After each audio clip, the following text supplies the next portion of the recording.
Chapter 435. Fengjiu couldn't help but swallow her saliva as she stared at Qiu, who was lying on the ground behind her. She felt extremely curious. She didn't know that this little thing was actually such a huge beast. The beast pattern on its head changed after it swallowed the nascent soul. Did it evolve? She knew that Qiu wasn't an ordinary pet, but she didn't see any changes in it. However, based on the beast pattern, it seemed to have evolved from a sacred beast to a divine beast. The Yama Lord glanced at the cloud-swallowing beast behind Fengjiu, then at the 7 or 8 golden core cultivators. Seeing that they were retreating in fear, his gaze landed on the crown prince of Qingting, Nie Tong. When the black-robed middle-aged cultivator saw this, he was shocked, but he still stood in front of Nie Tong. The Lord of Hell glanced at them and waved his sleeves. A powerful air current surged out and sent the two of them flying dozens of meters away. His deep voice was filled with a majestic aura as he slowly spoke. "Get out of the dazzling sun territory. If you dare to offend me again, I will destroy your Qingting kingdom." Nie Tong fell to the ground and blood flowed out of his mouth. He pursed his lips and stared at him without saying a word. The middle-aged cultivator in black didn't care about his injuries and hurriedly kowtowed. "Thank you, Yama Lord, for not killing us. We will leave immediately." Seeing that he killed the nascent soul cultivator, he was extremely scared. If he really wanted to kill his master, they wouldn't be able to protect the crown prince even if they risked their lives. Fortunately, he didn't have any killing intent when he attacked. Otherwise, none of them would have been able to leave alive. "What are you all waiting for? Let's go." The middle-aged cultivator in black helped Nie Ting up and shouted at the crowd and the golden core cultivators on the ground. They quickly rushed towards the flying ship. They came with an imposing aura, but left in a sorry state. They were even panicking, afraid that they would kill them all. The crowd watched as the people from the Qingtung kingdom left quickly. Someone shouted out a cheer, and the whole place became lively again. The only difference was that this time, it was the sound of laughter and cheering. Amidst the cheers and laughter of the crowd, the Yama Lord turned to look at the dazzling figure. This was the first time he saw her in women's clothing, but in his eyes, it was as if he was familiar with her thousands of times. She was so similar to her in his painting, so mesmerizing that he couldn't help himself. He stared at her, and there was only her in his deep black eyes. Thinking of her dependent eyes and her aggrieved look when she complained to him, his heart couldn't help but melt into a puddle of water, unbelievably soft. When his gaze became gentler and more tender, he strode towards her. He thought that she would jump into his arms happily and hug his waist tightly. When she lifted her beautiful little face in his arms and looked at him with admiration with her sly and charming eyes, he instinctively opened his arms slightly to welcome her. However, in the next moment, he saw a Phoenix guard whisper something to her. She didn't even say a word or look at him before she hurried into the residence and left him there. Chapter 436. This despicable woman.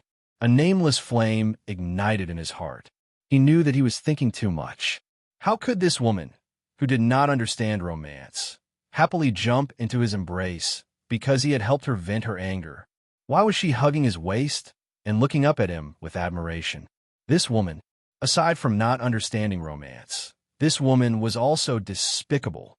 He just could not understand how he had fallen for her. He had even specially rushed over for her, but after arriving here, she first treated him as if they did not know each other. Now, she was ignoring him and throwing him aside before entering the manor on her own. The more he thought about it, the angrier he became. The more he thought about it, the angrier he became. Hui Lang and Ying Yi, who were standing to the side, saw their master's body become even colder. It was so cold that they could not help but rub their arms and take a step back. The two had seen their master's earlier expression and actions. They had also seen how the ghost doctor did not even look at their master before quickly entering the Feng Manor. They both sighed to themselves. In love, whoever was moved first would lose. Clearly, their master was the one who was moved first. As for the ghost doctor, it seemed that she did not care about their master at all. Their master's pursuit of his wife, TSK, they all broke out in a cold sweat for him. They felt that it would be a long journey. You go up. He used his elbow to nudge Hui Lang, indicating for him to go up. Hui Lang glared at him and unhappily said, "Why don't you go? Anyone with a discerning eye can see that master is in a bad mood. Do you want me to go up and get chased out?" Seeing this, Inge glanced at him and thought to himself that this ungrateful wretch was quite clever. Lightly coughing, he lowered his voice and said, "Master is in a bad mood right now because he forgot to call the ghost doctor when he entered the manor. Go up and tell Master that perhaps something has happened in the manor, otherwise the ghost doctor wouldn't be in such a hurry. Master wouldn't chase you away like this." Hearing this, Hui Lang thought for a bit, then rubbed his chin. He agreed, that seems to make a bit of sense." Thus, under Ying Yi's encouraging gaze, Hui Lang braced himself and went up to Yama Lord's side.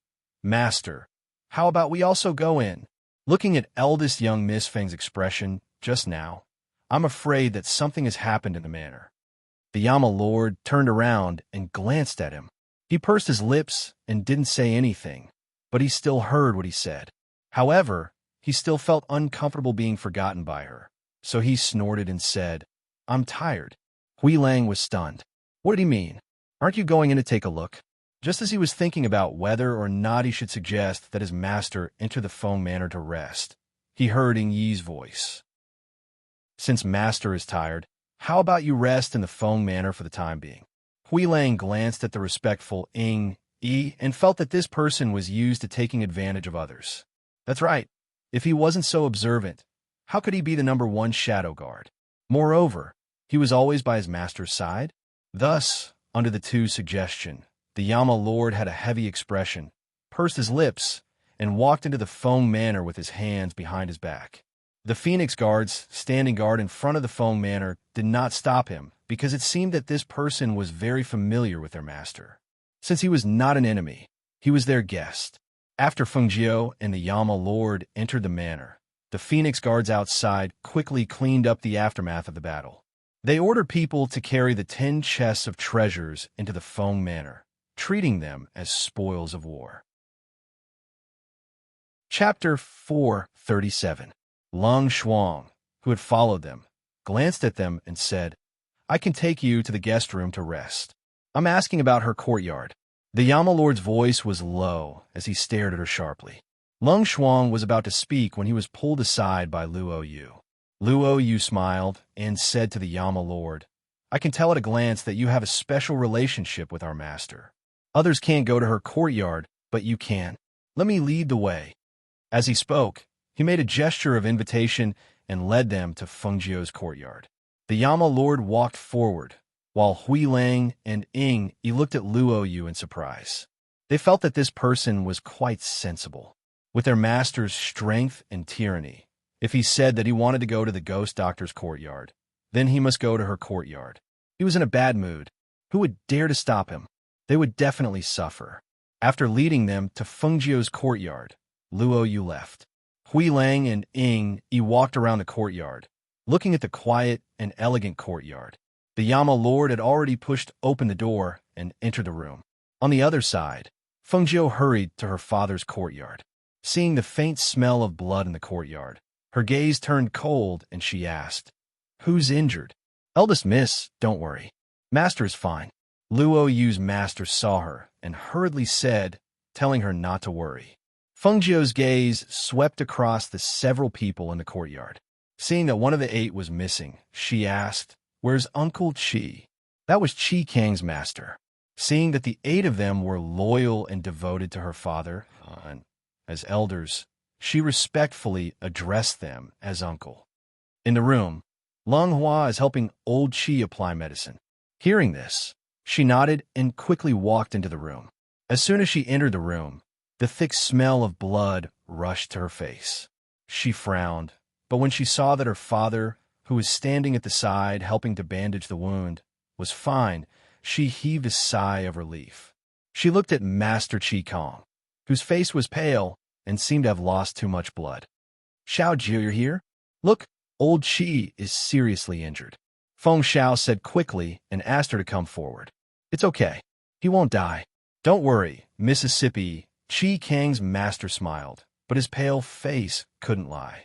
Seeing this, Feng Jiu poured out a medicinal pill for him to consume, then treated his wounds. After bandaging them, he said, Uncle Qi, your injuries aren't light, and you've lost a lot of blood. Rest well for the next few days. He paused for a moment before instructing, Lung Hua, help Uncle Qi back to rest. Let Qi Kang take care of him. Yes, Lung Hua responded and helped Qi Kang's master out of the courtyard. Father, don't worry and recuperate. The matters outside have been settled. Feng Jiu said as he prepared to leave. Seeing that she didn't mention the attack in the courtyard, he sighed and asked, Xiao Jiu, what do you want to do? He didn't expect that Murongbo would take advantage of the fact that the people of Qingting Kingdom were dealing with Feng Manor to kidnap them. If it weren't for the 8 Wuzongs protecting the courtyard, he was afraid it can only be done once but not twice. Since he doesn't want to stop, then I won't be polite to him. Her eyes were cold and her tone was fierce. Murongbo, if this person wasn't eliminated, he would become a big problem. But he's Yishuan's father. Hearing this, Feng Jiu's eyes moved slightly, but he didn't say much and walked out. Murong Yishuan could be said to be the person that the original owner didn't want to hurt the most. He was also the person she loved deeply. If she didn't have to, she wouldn't touch him. However, Murongbo wasn't so lucky.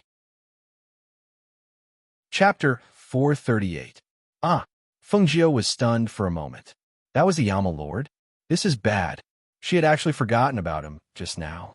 Seeing his master's expression, Luo Yu hesitated a bit before saying he looked a bit angry. And his entire body was filled with killing intent. That's right, that man's entire body was filled with killing intent. He was certain that if Lung Shuang had tried to stop him at that time, he would have been sent flying. All right, you could go busy yourself with outside matters.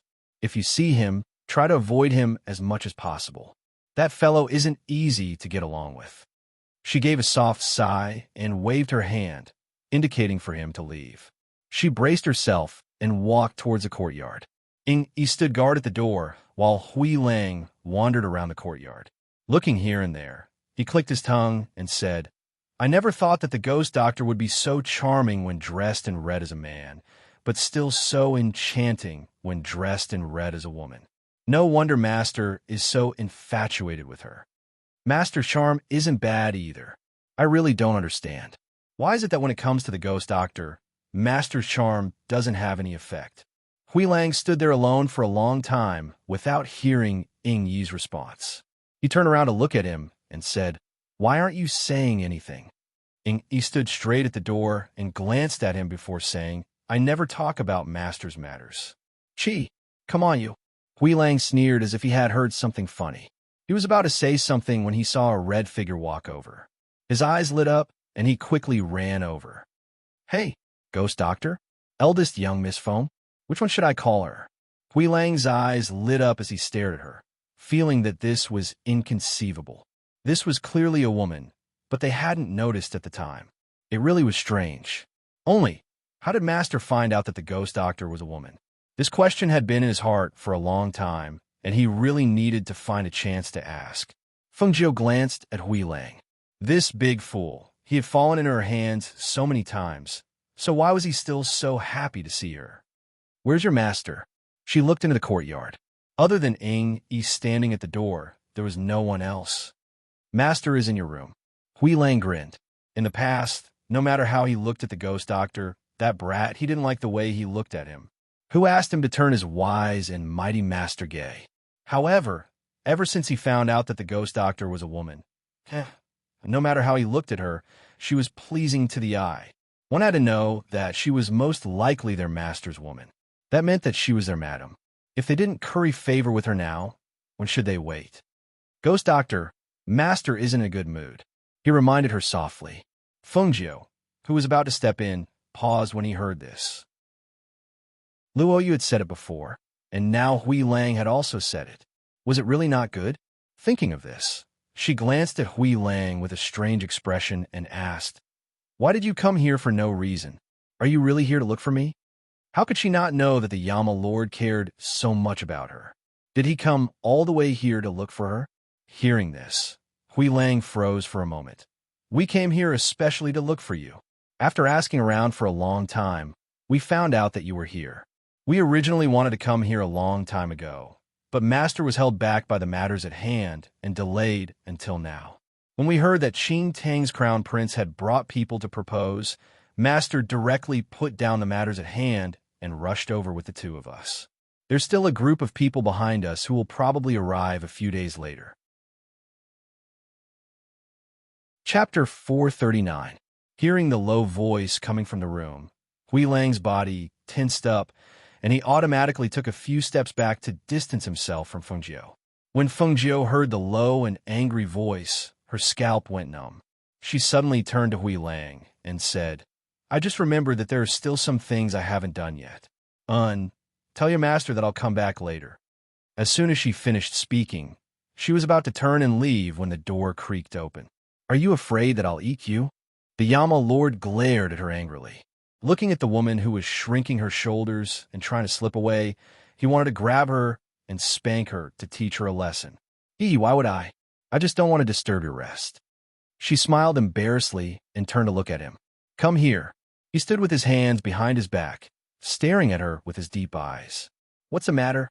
She asked, but still walked towards him under his gaze. She sighed inwardly. Sure enough, she took advantage of him so much that she felt guilty when facing him. The Yama Lord's gaze swept over Yi and Hui Lang, and the two immediately understood. They respectfully bowed and left. For a moment, there were only two people left in the courtyard. One stood at the door, and the other stood in the middle of the courtyard. Fengjiu saw that there were only two people left, and it seemed that the Yama Lord didn't intend to come out at all. She felt that it was quite dangerous for a man and a woman to be alone in a room, so she stood still in the courtyard. The two of them had two different thoughts. One of them didn't want to be alone with him, while the other wanted to be alone with her. As a result, one of them stood motionless at the door, while the other stood in the courtyard and didn't move closer. They stared at each other, creating a very strange atmosphere. Didn't I tell you to come here? He suppressed his anger and glared at her, thinking that she didn't know what was good for her. Hey, I think standing here is good enough. What can we talk about in the courtyard? Look, the weather is quite good. She looked up at the sky and saw that the sky was dark. A dark cloud floated past, as if it was going to rain. She couldn't help but smile awkwardly. The Yama Lord was so angry that he laughed when he saw how guarded she was against him. He went forward and pulled her into the room. Hey, Yama Lord, can you not be so rude? Although it's broad daylight, it's really not good for a man and a woman to be in the same room. She was pulled into the room and shouted as she tried to pull her hand back, but she was not as strong as him. Don't worry if your reputation is ruined. I will take responsibility. Hearing this, the corner of her mouth twitched, and she hurriedly said, That's not. Before she could finish, she was dumbfounded. She saw him flick his sleeve, and a gust of wind swept past, slamming the door shut with a bang. Immediately, she became nervous and hurriedly said, Why are you closing the door in broad daylight? If I don't close the door, how can I continue what I haven't finished? His angry voice was low and magnetic, and it was very seductive. When she heard it, her heart couldn't help but flutter. She couldn't help but ask, What is it that you haven't finished?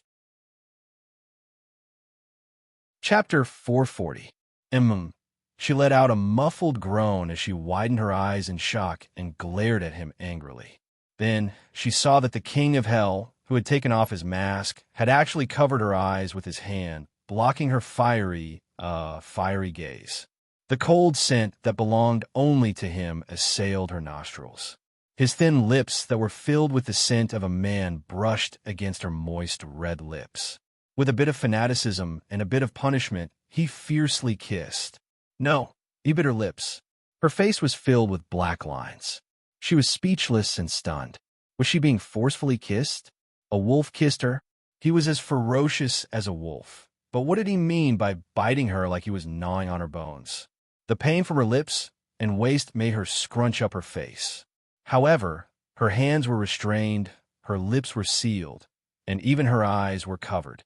Although this Yama lord was a good-looking man with a perfect body and looks, what the hell was with this random nibbling kiss? Unlike Fengjiu's reaction and feelings, the Yama lord's reaction was uncontrollable excitement and agitation. He had wanted to do this for a long time.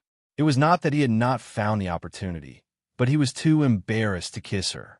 Today, he was angered by this woman and kissed her directly. Moreover, she tasted really good, soft and sweet.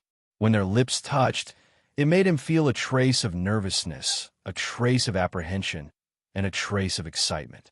In short, it was a wonderful feeling that made him reluctant to let go of her. After a long while, he finally realized that the woman he had been kissing for most of the day seemed to be stiff and unresponsive. Only then did he move his hand away from her eyes in confusion. The moment he moved his hand away, he saw a pair of eyes that were almost burning with anger. At this moment, his lips were still pressed against hers, but in this moment of shock, he saw her open her mouth and bite him fiercely. Hiss! Unable to react in time, he sucked in a breath of cold air and moved back slightly. When he felt the salty taste of blood on his lips, he was stunned and looked at her strangely. Was she responding to his kiss? If Fengjiu knew what he was thinking at this moment, he would definitely scold him. Go back to your head. Was that a kiss? You were clearly nibbling.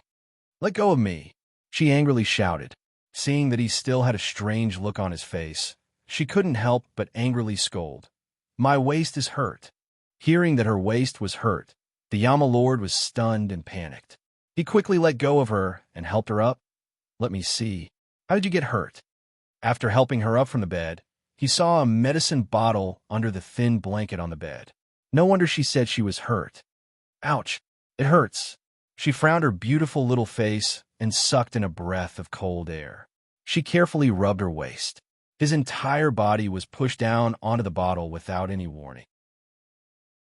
Not only that, that fellow even pressed down on him. How could he not be injured? Grey Wolf and Ing Yi, who were guarding outside the courtyard, had been listening curiously. However, because they were far away and the door was closed, they couldn't hear clearly. But at this time, when they heard Feng Ix's gasp and cry of pain, they couldn't help but look at each other. Chapter 441. At this moment, even Ing Yi's gaze shifted slightly.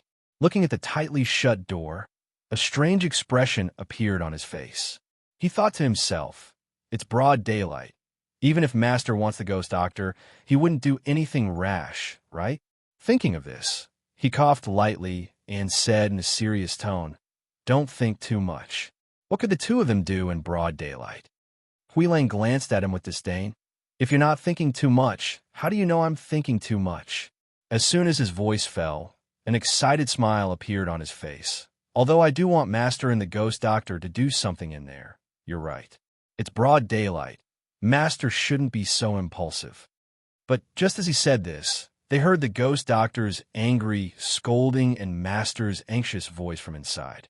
The two people's expressions became strange again. Fuck, what are you doing? If you don't take it off yourself, I'll have to do it myself. Hiss, bastard, don't tear my clothes. If I don't tear, how can I see? Scram, don't move. Hiss, my waist. It hurts, it hurts, it hurts. Be gentler. Relax, it won't hurt in a while.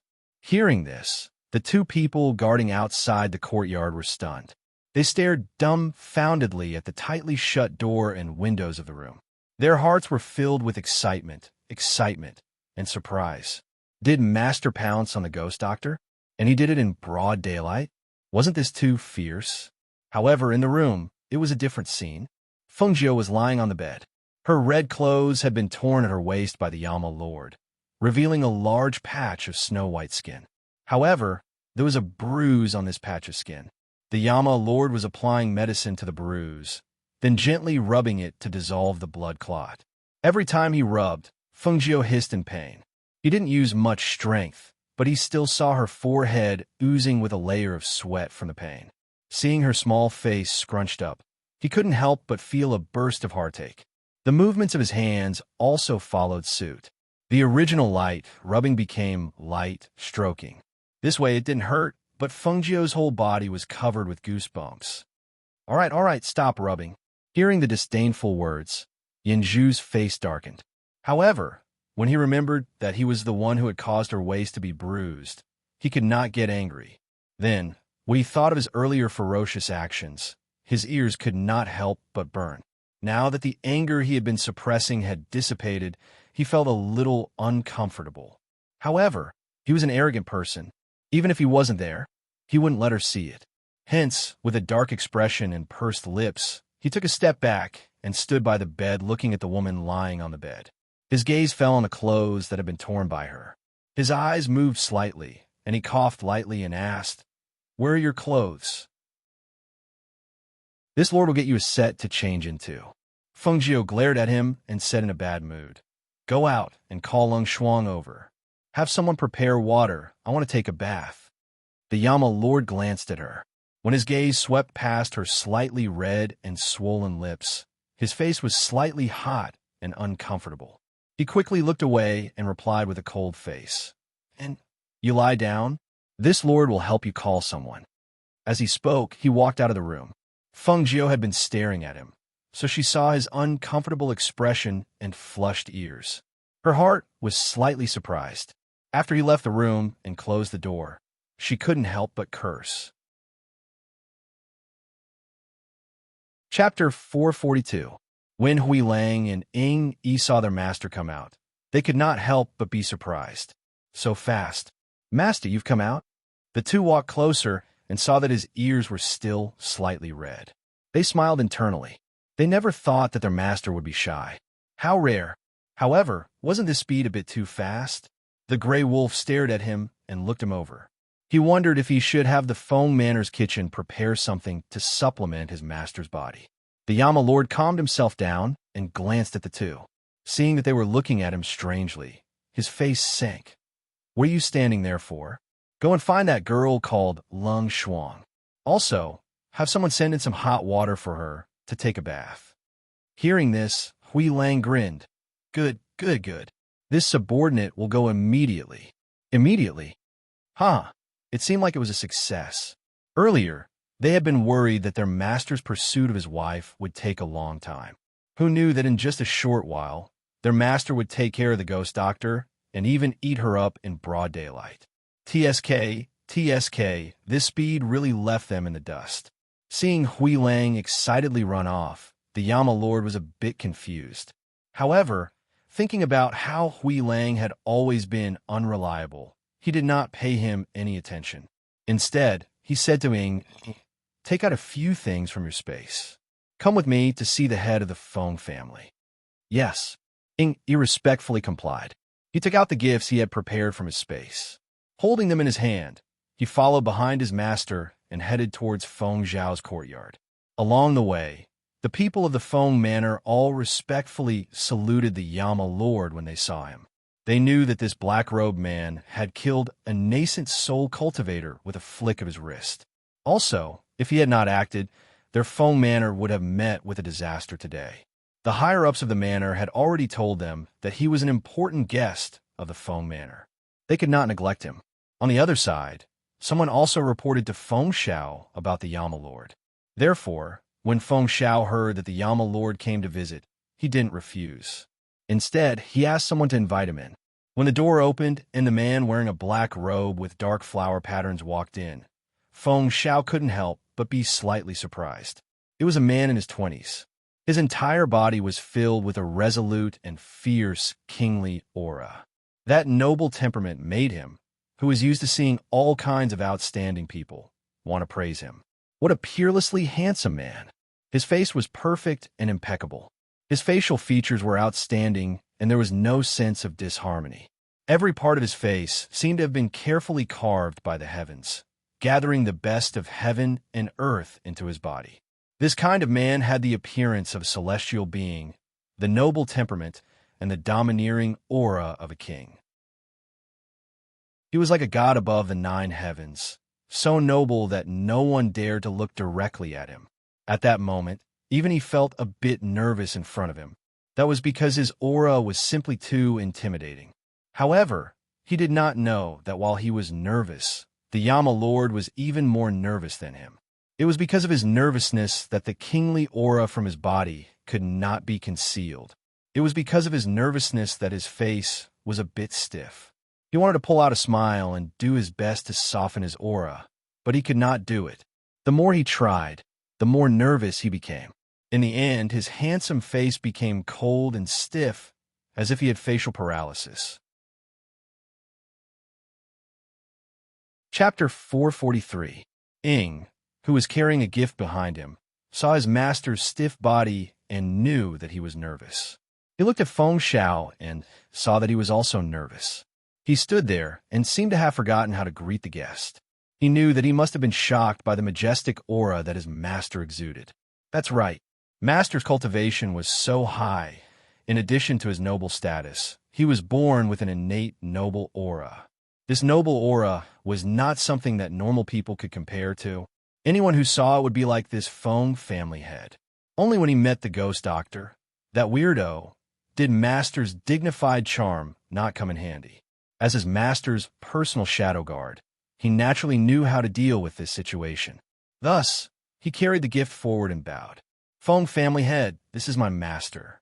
He has come to your residence today to pay you a visit. This is a small gift from my master. I hope that Feng family head will accept it. At this moment, the Yama Lord bowed like a junior and said, I've always wanted to pay you a visit, but I didn't expect to have the chance today. If there's anything that I can't do, please don't blame me, Uncle Feng. The greeting of Uncle Feng made Feng Xiao smile. When he saw him again, he greeted him as a junior. In his heart, he was even more satisfied with people of this age. At that moment, he was no longer nervous and recovered his calm demeanor as the head of the family. He laughed loudly and said, Good, good, good. You're so considerate. Seeing this, the Yama Lord was relieved. His anxious heart finally calmed down, and a smile finally appeared on his face. He nodded and sat down at the table. Ing saw that the two of them had returned to normal and respectfully retreated to the side. Lung Hua brought a cup of tea over and then waited behind Feng Xiao. At the same time, he curiously sized up the man in the black robe who was sitting upright. May I know your name? Feng Xiao looked at the Yama Lord and asked. Uncle Feng, you can call me Mohan, he said in a gentle voice. Oh, Mohan. Feng Xiao nodded. He looked at him and asked, How did you meet my Xiao Jiu? Why haven't I heard Xiao Jiu mention you before? Why didn't his daughter mention such a person? It shouldn't be. The first time I met her was on the streets. At that time, the Yama Lord told him about his encounter with Feng Jiu. Of course, he was careful and only picked the good parts. He did not mention anything about him kidnapping her. Although this was the first time the two had met, they had a lot to talk about, and the more they talked, the more harmonious they got along. Even Ing Yi and Lung Hua couldn't help but raise their eyebrows. On the other side, Feng Jiu, who had finished bathing, heard from Lung Shuang that Yin Zhu had gone to her father's courtyard. She couldn't help but be a little surprised. Why did he go to her father's courtyard? Wasn't he afraid of being chased out? However, she was not in the mood to care about the Yama Lord. She had other things to do. After getting dressed, she walked out of the house and said to Lung Shuang, Call a few golden core adepts over. I have something to instruct them. However, before Lung Shuang could walk out of the house, he saw Hui Lang, who had been peeking out of the house, walk out with a grin. Ghost Doctor, what do you need people to do? I can help too, he said eagerly and jogged in front of her. He wanted to perform well in front of her. Chapter 444. Whenever Master has something to do, she will tell me to do it. Although I am also a golden core cultivator, my techniques and experience are much better than those golden core cultivators. Right now, Master is also in the Feng Manor. Also, Master originally wanted to rush over and help Ghost Doctor resolve some problems. If Ghost Doctor has any problems that need to be resolved, you can tell me to do it. I definitely will not disappoint your expectations. Seeing him pat his chest and act as if he had everything to rely on, Feng Jiu could not help but be surprised. When had Hui Lang become like this with her? Normally, no matter how he looked at her, he did not find her pleasing to the eye. Now, he had delivered himself to her doorstep. Her eyes turned, and she thought to herself, It would be a waste not to use labor that has been delivered to my doorstep. Also, Hui Lang's techniques and ability to hide his presence are indeed better than the 4 golden core cultivators under her. Since it's like this, uncome here. She hooked her finger, indicating for him to come closer. Seeing this, Hui Lang excitedly walked forward and leaned in to listen to her orders.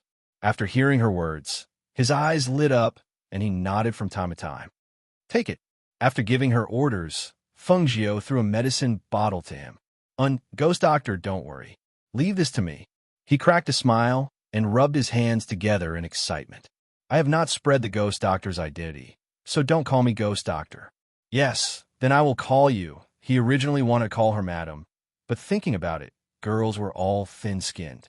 This master had not sent any betrothal gifts, so it would not be good to call her madam. Thus, he changed the topic and said, I will call you eldest young miss, madam, or whatever. He could change it later. At the same time, in the imperial palace, Morong Bo's expression was panicked, and he could not sit still. The people of Qing Tong country had returned empty-handed. It was as if they had fled. There was also that nascent soul cultivator. All of his bones had been crushed by someone who had appeared out of nowhere. After being tortured, he wanted to use his nascent soul to escape, but he was swallowed by a vicious beast. This string of news caused him to break out in a cold sweat. Ever since he returned, he had been walking around the hall, thinking back and forth, thinking of a way to remedy the situation. He never thought that the Feng Manor's strength would be so inconceivable. They actually dared to confront the people of the Qingting kingdom head-on. They actually dared to attack them without fearing the might of a 6th-grade kingdom. Such an outcome was something that he had never expected. He originally wanted to kidnap the unconscious Feng Xiao, while the Qing Tong Kingdom's people were at the main entrance welcoming the bride and the Feng Manor's Phoenix Guards. This way, he could threaten Feng Qinga to hand over the Phoenix Guards and take the Phoenix Guards for his own use. However, he did not expect that while the Phoenix Guards were at odds with the Qing Tong Kingdom's people outside, there were still 8 martial Great Phoenix Guards guarding Feng Zhao's courtyard. Feng Xiao was merely an unconscious cripple. Feng Qinga was indeed very protective of him. Even under such circumstances, he still allowed those 8 martial great masters to guard Feng Zhao's courtyard. However, when he thought of the news reported by his subordinates, his expression became serious again. How could the Feng Manor have 4 golden core cultivators protecting it? How much strength did they have that he did not know about protecting the Feng Manor that was on the verge of collapse? Chapter 445. What do I do? Will they suspect me? He muttered to himself. At this moment, he was feeling uncertain. He originally thought that he could bring Feng Xiao back, but who knew that the defenses of his courtyard would be too strong. The people he brought could not even get close to the room. Fortunately, other than those who died in battle, there were no survivors. Perhaps they would not suspect him. Yes, they have no reason to suspect me. They also have no evidence. I don't need to scare myself. He took a deep breath and calmed his nervous and frightened emotions. Sitting on the dragon throne, it was as if all the strength in his body had been sucked out. Previously, he had been walking around nervously. Now that he sat down, he found that his hands and feet were covered in cold sweat. He did not have the strength to stand. After a long time, he called out. A person in black appeared in the hall. Master! The black-robed man bowed respectfully and called out. Bring back the martial arts great masters that were sent to guard the 3rd prince. Tonight, the palace will be on high alert. He ordered in a low voice. After calming down, his brain began to work. Originally, he was worried that Yi Xian would cause trouble at the Feng Manor today. Thus, he sent a few martial arts great masters to guard him. When he was imprisoned in the manor, he would not be allowed to leave and cause trouble. Fortunately, he sent people to guard him. Otherwise, he was afraid that he would not be able to deal with the series of events today. Yes, the person in black in the hall responded and quickly left. Seeing this, Morong Bo fell into deep thought. Who exactly was that man called Yamalord? Why did even the people of Qing Tong Kingdom fear him? And he had that kind of strength to be able to kill a nascent soul-old monster. What exactly was his background? What happened at the Feng Manor spread like the wind through the entire Yinhua city. Even though Murong Yixian could not leave the manor, he still heard the news. He sat in the pavilion in the manor and looked in the direction of the Feng Manor. His deep eyes carried a complicated light. Killed a nascent soul? Was that man the one she loved? If not, then she was the one the man loved. Where did she get to know that kind of person? Was it the one she met when she left? Thinking of how she had said that it was impossible between them, he had once naively thought that as long as he cultivated to a certain level, he would definitely be able to make her look at him in a new light. But now, I'm afraid it will never be possible. He smiled bitterly and murmured softly. His expression was desolate and lonely. Perhaps he didn't love her as deeply as she thought. Otherwise, why didn't he try to leave after his father ordered people to guard the palace? Actually, he was very clear in his heart that there were many things that couldn't be had at the same time. Between her and the Murong family, he had resolutely chosen to protect the Murong family's royal family, to not shake the foundation of the country, to not give the Qingting country a reason to be destroyed. And this was destined to lose her forever. Master, the monarch has withdrawn his men. A black-robed guard came up behind him and reported. Murong Yixian was silent. He sat quietly and didn't say anything. The guard behind him didn't move and didn't leave. He seemed to be hesitating about something. After a long while, Murong Yixian asked, "Is there anything else?" The guard then said, "Today, when the crown prince of Qing Tang Kingdom was confronting the eldest young miss of the Feng family, the monarch brought people to break into the Feng family head's courtyard from the back. However, there were 8 martial great masters guarding the courtyard. The monarch didn't succeed and escaped after losing a few people." Chapter 446. He wants to destroy the kingdom that the Murong family's ancestor had built for hundreds of years. His voice was filled with disbelief and anger. He could not imagine and did not understand why he would do such a thing. The Feng Manor had been the Murong family's guardian for generations. Not only did they protect the Murong family, they also protected the country of Glorious Sunday. Now he wanted to personally destroy this family.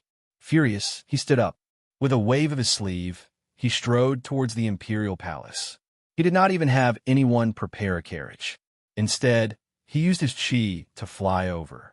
In less than the time it takes for a stick of incense to burn, he arrived at the imperial palace. When he arrived at the imperial palace, he went straight to the main hall. He saw Murong Bo talking to a few martial great masters. His face sank, and he angrily shouted, "What exactly do you want to do? Could it be that you want to destroy everything before you are willing to give up? Do you think that no one knows what you've done? You're indulging in too much fantasy." After Murong Bo heard his words, his face sank. He waved his hand to indicate for everyone in the hall to leave. Only then did he shout, "Are you crazy?" "Crazy? Huh. I don't think I'm a crazy one. It's you. You've already gone crazy. You must be crazy to want to destroy the Feng family. You must be crazy to want to destroy a family that loyally protects Glorious Sun. Do you think that no one knows what you've done? Do you think that no one knows that you were the one who sent people to assassinate Uncle Xiao? Do you think that the Feng Manor's people wouldn't know that you brought people to kidnap people? Ha ha ha! My lord father, when did you become so naive?" Murong Yixian laughed mockingly. Looking at his shocked face, he turned around and left. Because of his words, Murong Bo's expression changed greatly. His entire body trembled as he watched him leave. He wanted to call out to him and ask him how he knew that he was the one who sent people to assassinate Feng Xiao. However, he saw that he had already disappeared from the main hall. How could it be? How could he know? I clearly did it very cleanly. How could he know? He muttered, his voice trembling. Do the Feng Manor's people also know? Will they know? After leaving the palace, Murong Yixian's entire being was filled with loneliness and sorrow. He turned around and glanced at the palace. This palace, he thought, would soon cease to exist. For the first time, the people of the Feng Manor endured. They handed over power and retired. Even though Uncle Xiao was unconscious, The Feng Manor did not make any movements. They did not have any plans to deal with the Mu Rong family. This was something that he, who had always observed the Feng family, was very clear on. But this time, he was afraid that it would not be so easy to suppress it. Although he did not know her well, he could tell that she was not someone who would be bullied by others. Otherwise, the people of Qingting Kingdom would not have been taught a lesson time and time again. Suddenly, he felt tired. He didn't want to stay in this country any longer. He didn't want to stay and watch the kingdom be destroyed. He wanted to leave, but he couldn't stop thinking about that person. Originally, he wanted to go to the Feng Manor to see her again, but when he thought of what his father had done, he stopped in his tracks. He paused for a moment and glanced in the direction of the Feng Manor. That glance contained a deep longing and a strong reluctance to part. Even so, he still resolutely walked away. In the Feng Manor, in Fengjiu's courtyard, Guan Shilin was currently telling Fengjiu about the latest information from the black market. Chapter 447. Guan Shilin's voice paused slightly, and he said with some hesitation, "It's just that I never thought that such a small piece of jade would come from a third-tier country like the Yin Kingdom. If it was before, he would never have thought that people from a small 9th-tier country would not be afraid of people from a 6th-tier country. He would never have imagined that they would one day ask about a 3rd-tier country. And it seemed that ever since he met Xiao Jiao, his life had completely changed. He was even certain that, in the future, he might even be able to enter a 1st-tier country, let alone a 3rd-tier country. Oh, then Manager Yin said that it came from a 3rd-tier country, the Yin Kingdom? Fengjiu raised an eyebrow, then nodded. Then it should be. What should be? Guan Shilin asked in surprise. Ever since I found out that grandfather had been kidnapped, I analyzed it. The other person's cultivation was unfathomable, and they were able to easily infiltrate the Feng Manor and kidnap grandfather without harming anyone in the manor. From this, I can conclude that the other person will not harm grandfather's life. Someone with that kind of cultivation cannot be from the Glorious Sun country, so it should be from another country. Since he's from another country and has that kind of cultivation level and didn't hurt anyone, it's very likely that he's someone grandfather knows. So, after I told father, I went to grandfather's room to look for him. Then guess what I found? She narrowed her eyes filled with a sly smile.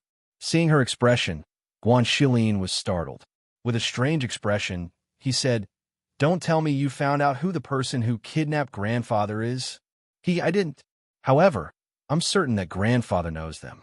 Look, she took out a scroll from her space and opened it, saying, "Grandfather's room is normally closed off to people. I only noticed this after I searched his room that day." A painting of a beauty? Guan Shilin was slightly surprised. This painting was a bit strange. It was a painting of a beauty, but there was not just one beauty. Instead, there was a phoenix accompanying her. However, the strange thing was that when the phoenix flapped its wings to fly away, it was grabbed by the beauty wearing a light green dress in the painting. The beauty's eyes were filled with anger. She looked at the phoenix as it flapped its wings to fly away. Her expression was very realistic, and the painting style was strange. It was different from normal paintings of beauties. Looking at this strange but interesting painting, he grinned. I never thought that grandfather would also collect paintings of beauties. The beauty in this painting is really beautiful. Could it be grandmother's painting from before? But why did he catch a rainbow phoenix? What a strange painting style. I originally thought it was, but I asked father, he said that it wasn't. Even he had never seen the painting. Also, don't you think that this painting has a different meaning?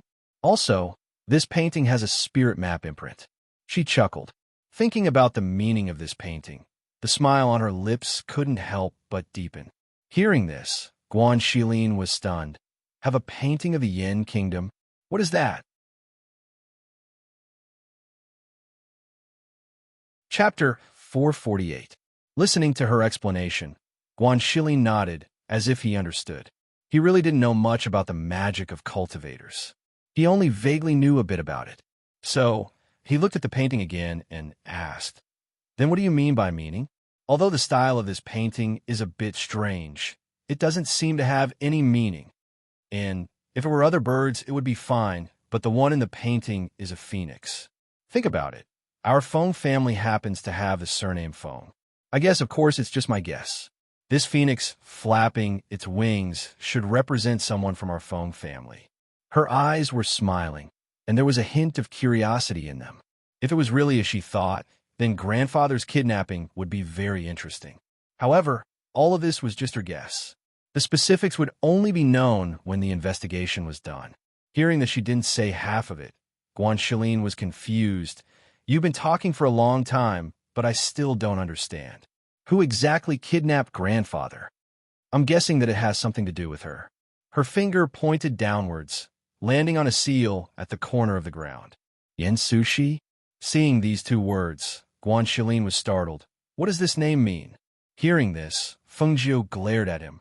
I say, brother, can't you think about it? Why did grandfather hang this painting in his room? Why was there a phoenix on the portrait of a beauty? In addition to the spirit map imprint, the small words engraved on the seal are Yin Sushi. Also, the jade fragments that fell also point to the Yin country, a third-rate country. Can't you figure it out with so much information? Then grandfather is now in the Yin country, a third-rate country? He was kidnapped by this woman called Sushi? No way, right? Normally, if a woman wanted to kidnap someone, she would kidnap someone younger. However, she actually kidnapped the old man. Why did it seem so strange? Fengjiu put away the painting and said with a smile, That's why I'm not worried about Grandpa's life. I've also told Father about this matter and told him not to worry about Grandpa. When a matter here is settled, I'll find a chance to go there and take a look.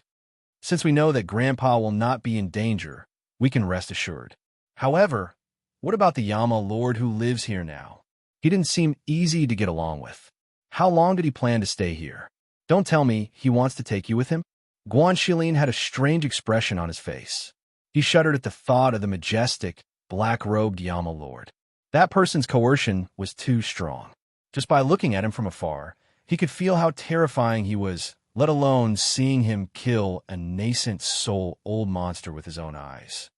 Well, that guy is really hard to deal with. Let me tell you, I feel a little guilty facing him because I stole a lot of things from him. Alas, I've done too many shameful things. Now that the creditor is here, my heart is trembling. I don't even have the confidence to speak. She had a helpless expression and her heart was terrified. Thinking of the 1,000-year-old ginseng she stole from him and the things she took from Zhenbao Pavilion, she felt a little embarrassed. Chapter 449. I heard that he went to Godfather's courtyard. They seemed to be chatting until now.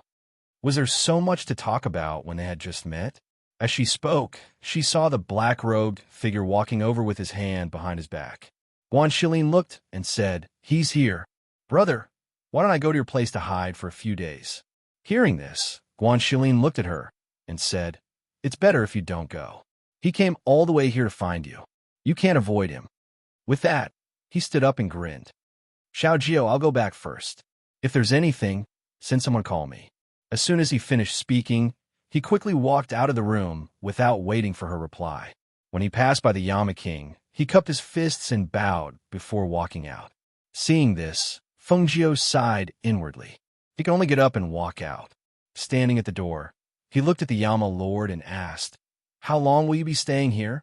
I'll get someone to arrange a courtyard for you. Your courtyard is quite good, the Yama Lord said slowly and sat down at the table in the courtyard. I don't have much to do recently, so I'll stay here for a while. As the host, you should know that you can't neglect your guests. Also, your father said that you should take some time to walk around the city with me and see the scenery and culture of Yinhua City. I'm very busy. I don't have time to stroll around with you. If you're interested, I can find a few people to accompany you. She crossed her arms and leaned against the door. It was obvious that she didn't have time to talk to him. What else do you need to do? I can do it for you. He looked at her leaning against the door and saw that she was wearing a red dress. Her face was beautiful and her figure was exquisite, but her lazy posture with her arms crossed was like a man's with a bit of unruliness. Her delicate chin was slightly raised, and her face was cold and evil. She was just like a little hooligan. Looking at her like this, he was curious. He didn't understand how she could have such a changeable face. So many different temperaments?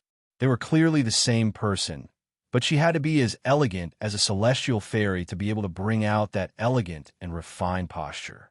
She had to be unrestrained, languid, and wanton to release an enchanting, soul-stirring, and captivating aura. She could be as innocent as a little white rabbit, so harmless that anyone could pounce on her and take a bite out of her. However, she could also be as cunning as a fox, scheming against her enemies and causing them to lose the most miserably when they were least prepared. Her personality was eccentric and perverse. She dared to wear a set of dirty and messy beggar's clothes. She dared to hug the thighs of anyone she met. She was ruthless and merciless towards her enemies. Her movements were strange and varied. She could take people's lives with a smile. But this kind of her somehow caught his eye and entered his heart. Until now, he still couldn't understand what he saw in her. The most hateful thing was that he had already done so much, yet she still had a look of disdain on her face, as if she couldn't wait to avoid him.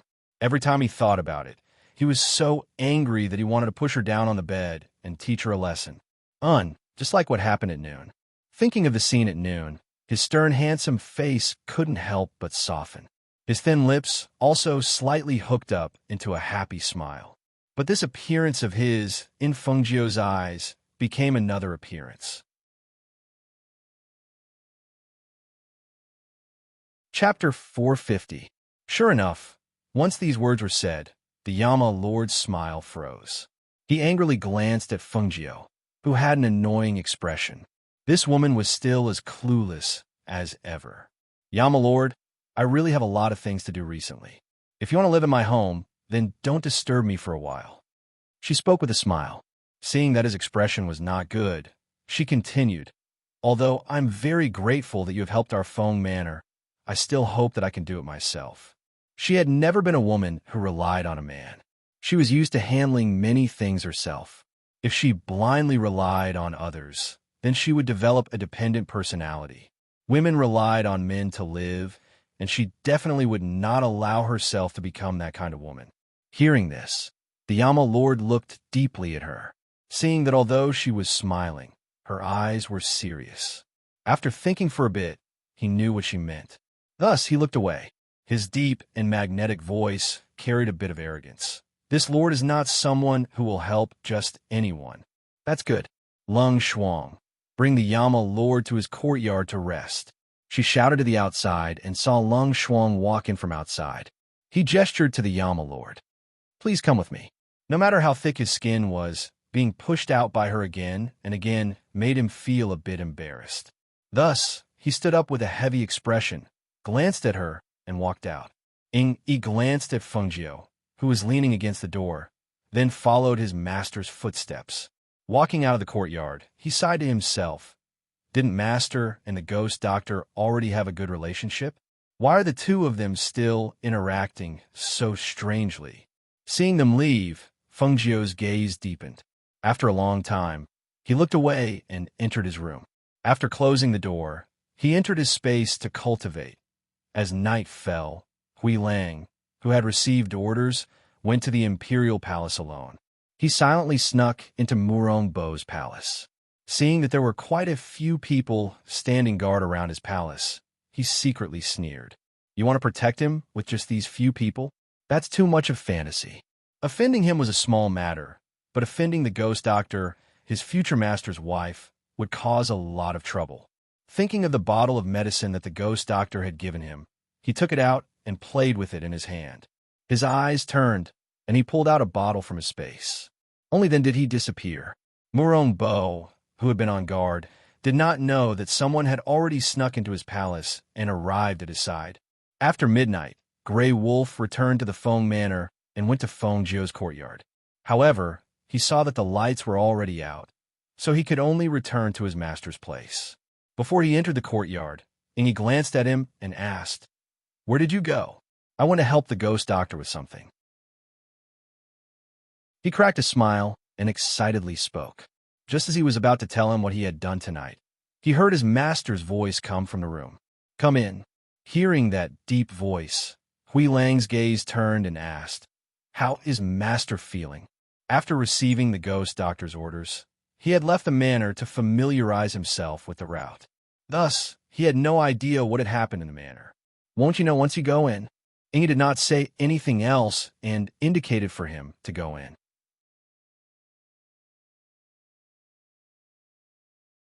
Chapter 451. The Yama Lord drank his wine and asked without raising his head, "What did you do for her?" Hearing this, Hui Lang hurriedly said, "This subordinate took the ghost doctor's medicine to the palace and drugged the Murong Bo to teach him a lesson." "You didn't kill him?" He raised an eyebrow. He thought that she would kill him once she found out that the Murong Bo was behind it. But looking at the situation, it didn't seem to be the case. He shook his head. "No. The ghost doctor said that there was no need to take his life. She has many ways to make him wish he was dead." Actually, he was quite curious about the effects of the medicine. "What did it do?" Yanju pondered for a long time before he said, "Since she's willing to order you around, you should walk in front of her more often. If she asks you to do something, don't leave any loose ends. Do it for her."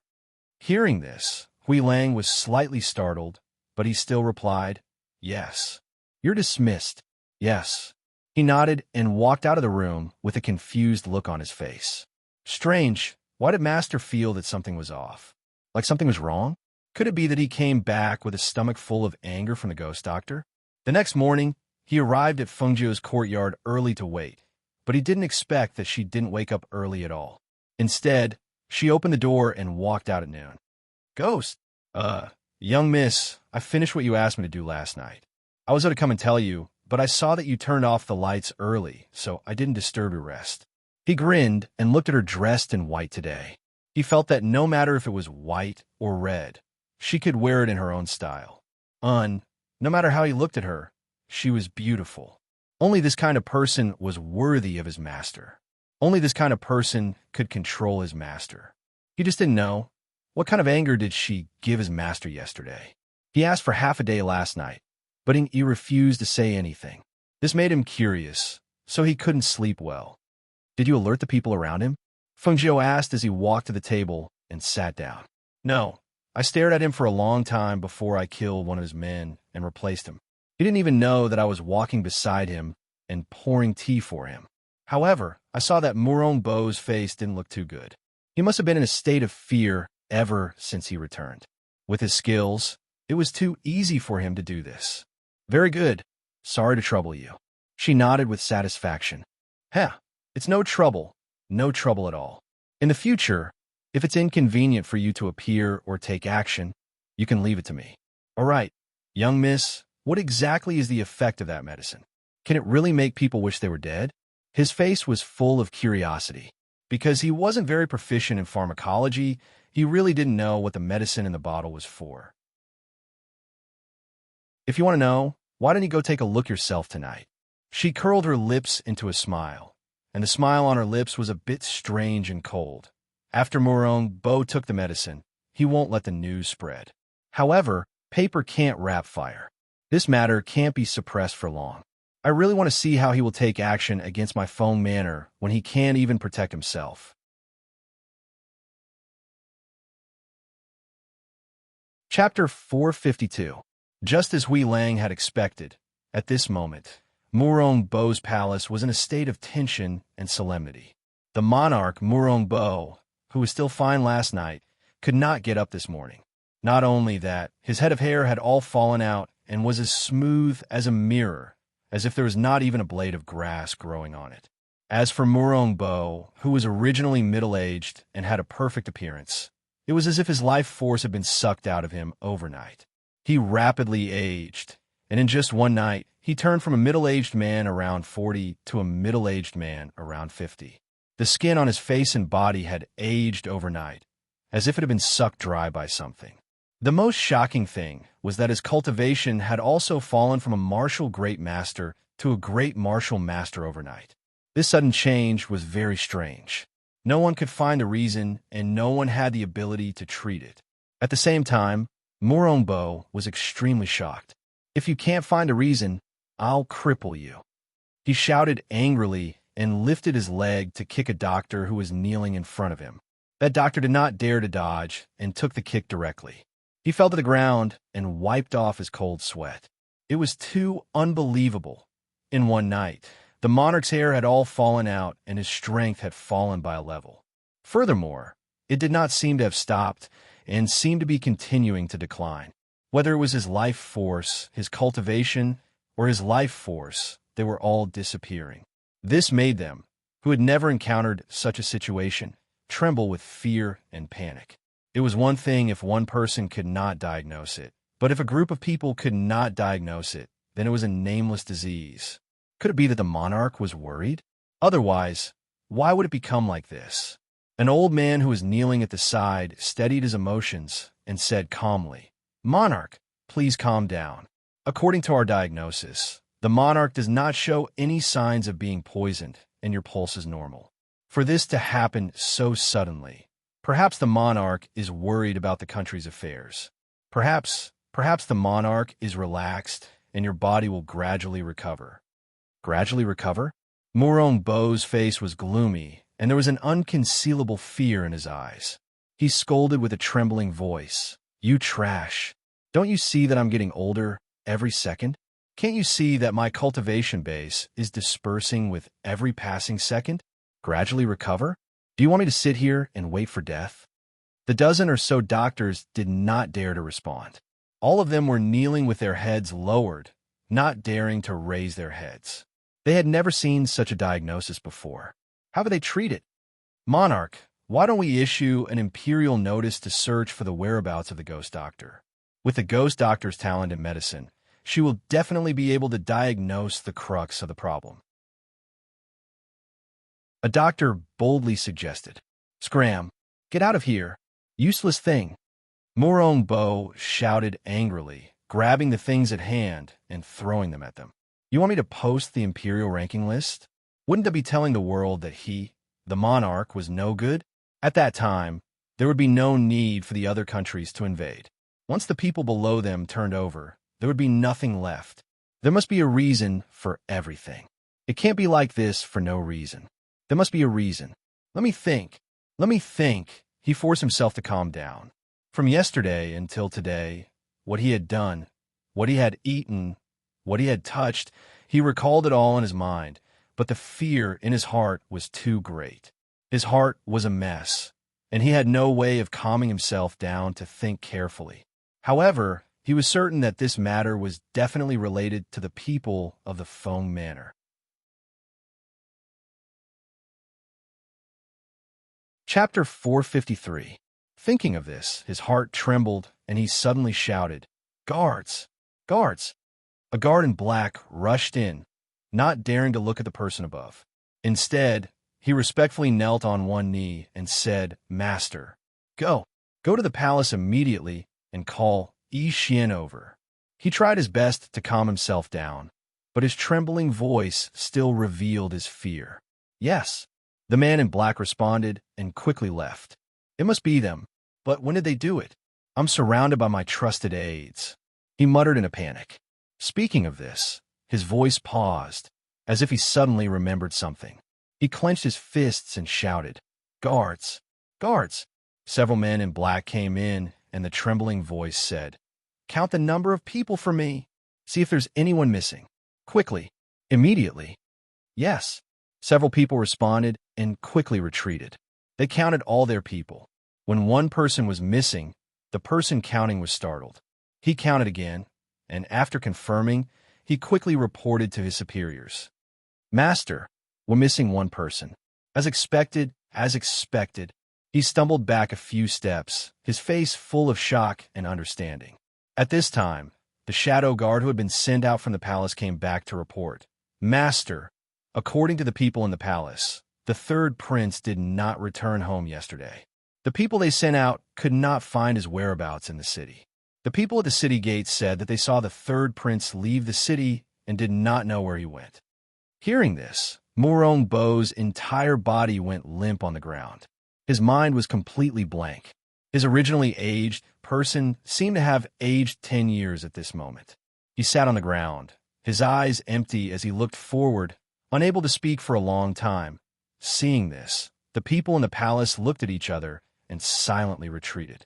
Although Murong Bo wanted to seal off the news of him losing his cultivation and aging face still spread. Moreover, the news of Murong Ishien's departure also gradually spread. When they heard this news, the undercurrent in Cloud Moon City, which was not considered peaceful to begin with, began to surge again. In the Feng Manor, the courtyard where the Yama Lord lived. Hiss, let me tell you, you don't know how frightened I was when I saw that scene. I almost couldn't help but scream. You definitely can't imagine that the person who was fine the day before had turned into an old man in his 50s or 60s the next day. Huilang was talking to Ying Yi in the courtyard. The scariest thing is that his cultivation level is going to be crippled. If it were to disappear gradually, that would be truly devastating. Even if he was a martial great master, he would have to have trained hard for dozens of years. If it were to be destroyed just like that, TSK. Indeed, the ghost doctor's medicine is extraordinary. That's why I say that you can offend anyone but the ghost doctor. Ying's eyes flashed when he heard this. He had seen the ghost doctor's methods before, but he didn't expect there to be such a strange medicine that could make people age day by day. His strength and cultivation were gradually disappearing. Indeed, it could make one wish for death. One would live in fear and extreme panic. Compared to killing him with a single slash, such a method would make him wish for death even more. However, that Baldy's medicine was given by me. I originally wanted to cripple him, but thinking of the ghost doctor's words, sigh. I didn't do it, he said with some regret. As for that Murong Bo, if it were him, he would have finished him off with a single slash.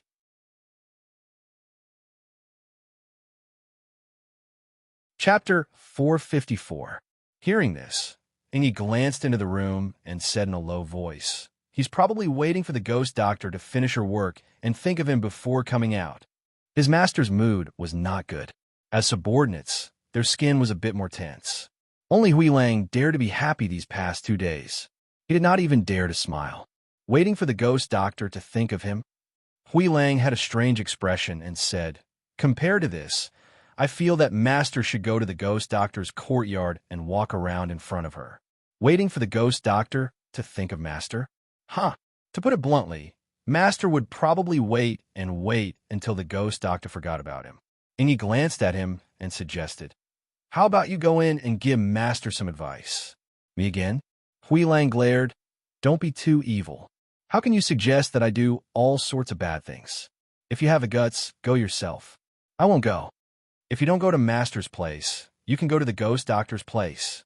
Ying Yi continued, "Haven't you been going to the ghost doctor's place a lot these past 2 days? Say a few good things about Master in front of her and remind her. Perhaps she will come over." Hearing this, Huilang said, "Although I've been going to the ghost doctor's place a lot these past few days, I haven't seen her much. She seems to be very busy. Also, if she's not giving orders to the Phoenix Guards, she's cultivating in her room and doesn't let anyone disturb her. Even if I wanted to say a few good things about Master, I didn't have the chance." As he said this, he seemed to have thought of something and asked, "Isn't Master chatting with the Feng family's head quite well? Why didn't you go these past 2 days?" Building a good relationship with his future father-in-law was very important. Moreover, it was rare for them to be in the Feng Manor. With this kind of opportunity, they could not miss it. The Feng family's head has been cultivating in seclusion these past 2 days. Master naturally did not disturb her. Ying Yi said, "Oh, so it's like that." Huilang nodded. Thinking a bit, he said, "Then I'll go take a look at the ghost doctor's place. You should advise Master to not always stay in his room and cultivate. While we're staying in the Feng Manor, we must take advantage of this opportunity." As he spoke, he walked out to check on the situation at Fengjiu. In the room, the Yama Lord was not cultivating. Instead, he was listening to the conversation between the two people outside. He thought about it. He had already come all the way here. Could it be that he couldn't swallow his pride and get closer to her? That woman was so unromantic. Didn't he already know that? Why was he being so serious with her? Perhaps, the more serious he was and the less he went to look for her, the happier she would be. When he thought of this, his eyes darkened, and he snorted coldly, "Humph! You want to cast me aside? You won't have a chance." After making up his mind, he got up and walked out of the room. When he saw him come out, he immediately stepped forward and bowed. "Master." "Okay," the Yama Lord replied and walked out without stopping. As he walked towards Fengjiu's courtyard, he bumped into Hui Lang, who was on his way back. "Master, eldest young miss is not in the courtyard. I heard that she went to the back of the mountain." Hearing this, a dark light flashed through his eyes. He was a bit surprised. Back of the mountain? Didn't the phone guards retreat to the back of the mountain? What did she go there for? Chapter 455. Hearing this, Yama Lord clasped his hands behind his back and stood still for a moment before walking towards the back of the mountain. He wasn't going to help, so he was going to see what she was doing. After knowing her for so long, he should already know that she was such a strong-willed person. She planned to handle everything by herself. Since that was the case, he would just watch from the side. That's right, the world is so big, and there are so many strong people that she can't know. She is a person who wants to leave this small ninth-ranked country. It is impossible for him to protect her all the time. If he really protects her all the time, she is afraid that in the future, she will suffer even more. Thinking of this, he pursed his lips. His eyes were dark, and he felt an indescribable discomfort in his heart. At the same time, in the back of the mountain. At this time, Fengjiu called all the Phoenix Guards in front of her for the first time. It was also the first time she had them appear in front of her like this. Looking at the guards in front of her, as well as the 8 team leaders standing in front of each team, her voice was cold as she spoke. "This is the first time I have gathered all of you for a lecture since I took over the Phoenix Guards. Every one of you has been groomed by the Feng family and are the most outstanding guards that were carefully selected. Some of you have followed my father and killed hundreds of enemies. I have never doubted your loyalty, but..." All the Phoenix Guards felt their hearts rise. Hearing her say the word "but," she stopped and did not continue speaking. Everyone could not help but hold their breaths. Their gazes fell on her, wanting to see what she would say next. In regards to this new master, they did not have a deep understanding of her. It could even be said that they only had an impression of her from that day in front of the Feng Manor's gates. After something happened to the Feng Manor's master and family head, they even began to question her strength. However, after the confrontation with the Qing Tang Kingdom that day, they knew that their master was not as weak and incompetent as the outside world said. On the contrary, the scene of her decisively killing the general sent by the country head was deeply imprinted in their minds. How could someone who dared to act like that be weak and incompetent? Don't joke around. If she was really weak and incompetent, their team leaders would not respect her as master. However, it seemed that aside from Luo Yu, although the other team leaders kept calling her master, none of them had recognized her as their master. Thinking of this, a strange expression appeared on their faces. They all looked at the team leaders in front of them. Fengjiu glanced at everyone, and her clear voice spoke again. "However, I need you to recognize me as your master again. Swear an oath to the heavens and earth. Swear that you will only be loyal to me and never betray the Feng family." Hearing this, everyone's expression, "Swear to the heavens and earth." They knew about this kind of oath. Using the Xian energy in one's body to sense the power of heaven and earth to make an oath contract. Once this oath was made, if there was any betrayal, even without the master's punishment, heaven and earth would punish the traitor with heavenly lightning. Although they were the Phoenix Guards, they had never made their master to make such an oath. What? Could it be that she did not have enough trust them? Thinking of this, their expressions changed slightly. It was not that they were unwilling, but they felt that it was a little strange. Since he did not doubt their loyalty, why did he have to do this?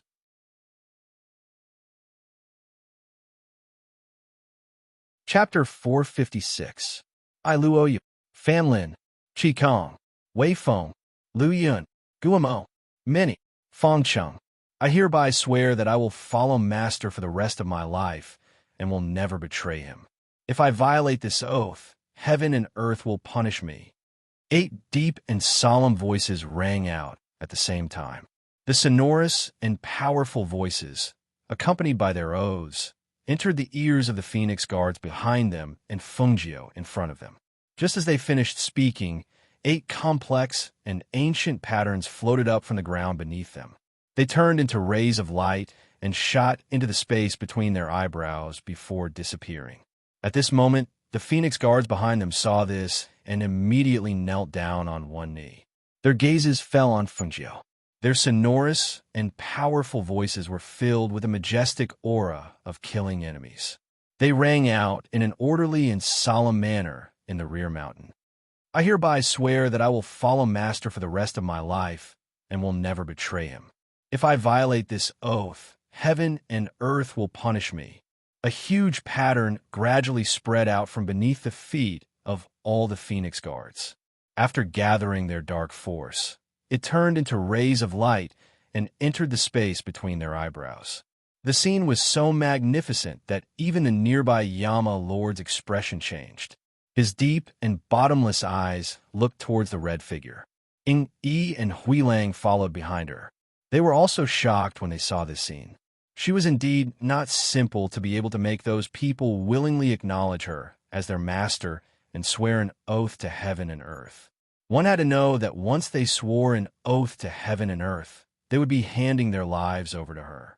It would have been fine if it was just 1 or 2 people, but these hundreds of Phoenix Guards did it without hesitation. This really surprised them. However, what surprised them even more was the ghost doctor's next words. Lung Shuang, Lung Hua, distribute the things you have prepared. Yes, Lung Shuang and Lung Hua, who were standing behind Fengjiu, responded. They walked in front of Luo Yu and the others and each handed them a basket. Inside the basket were bottles filled with pills. Distribute it yourselves. Luo Yu took it and glanced at it. He looked at Fengjiu excitedly. Master, this is... Could it be what he was thinking?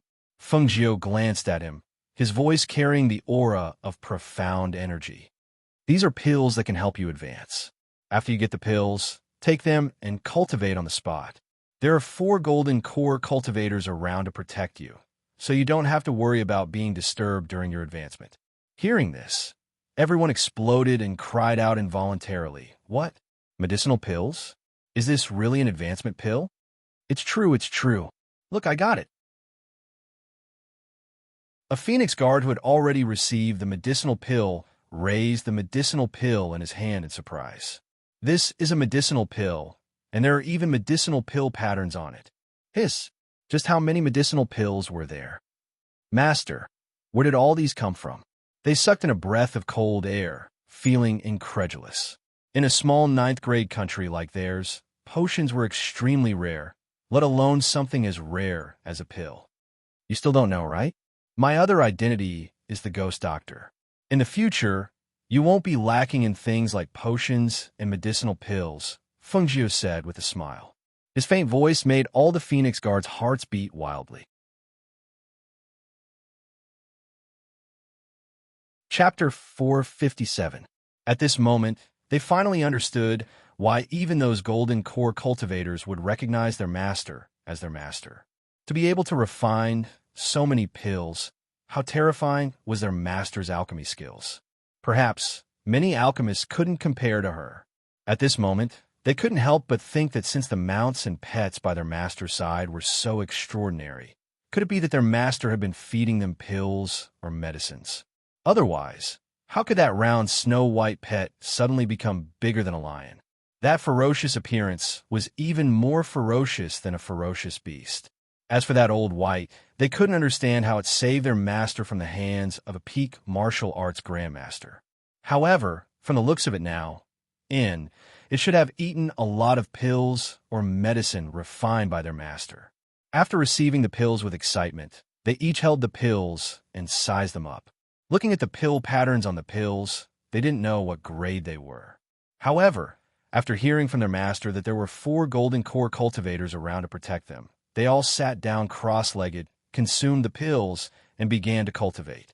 Fengjiu glanced at the Phoenix Guards who began to cultivate after consuming the pills, then instructed Lung Shuang and Lung Hua to return to the residence to take care of the affairs.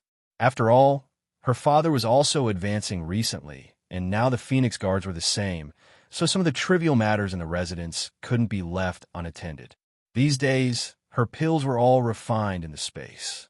Otherwise, she wouldn't have been able to rush out so many pills for the Phoenix Guards to use. Moreover, that Murongbo was about to lose his cool and should be making a move in the next 2 days. As she walked, she saw the 3 figures not far in front of her. When she saw them, her eyes moved slightly, and a smile appeared on her beautiful face. "Yama Lord, why are you here?" She heard that this guy hadn't gone out for the past few days, so she thought that he would stay in that room. She didn't expect that he would run out today. Sigh. Actually, she really wanted to say that he should stay in that courtyard for a few more days, because she really couldn't stand the fiery gaze he had when he looked at her. He was really afraid that one day she wouldn't be able to hold herself back and directly pounce on him and eat him up. The Yama Lord didn't know what she was thinking. When he saw the smile on her face and the way her eyes curved, he had long forgotten what she had said about him being amorous. His heart also soared when he saw her and the smile on her face. Even so, he still maintained a cold and indifferent attitude. After glancing at her indifferently, he looked at the surrounding scenery. He opened his mouth and said, "This monarch has nothing to do, so I decided to take a walk in the back mountain." "Oh, so that's how it was." "Then please continue. I won't disturb your mood." She nodded her head in realization and was about to leave with a smile. Who knew that she would hear that low voice with a hint of anger in it? "I'm not in the mood now." She shrunk her neck and looked away. She pretended not to hear him and lightened her footsteps. She sped up, intending to walk past him. She didn't want to be stuck with this guy.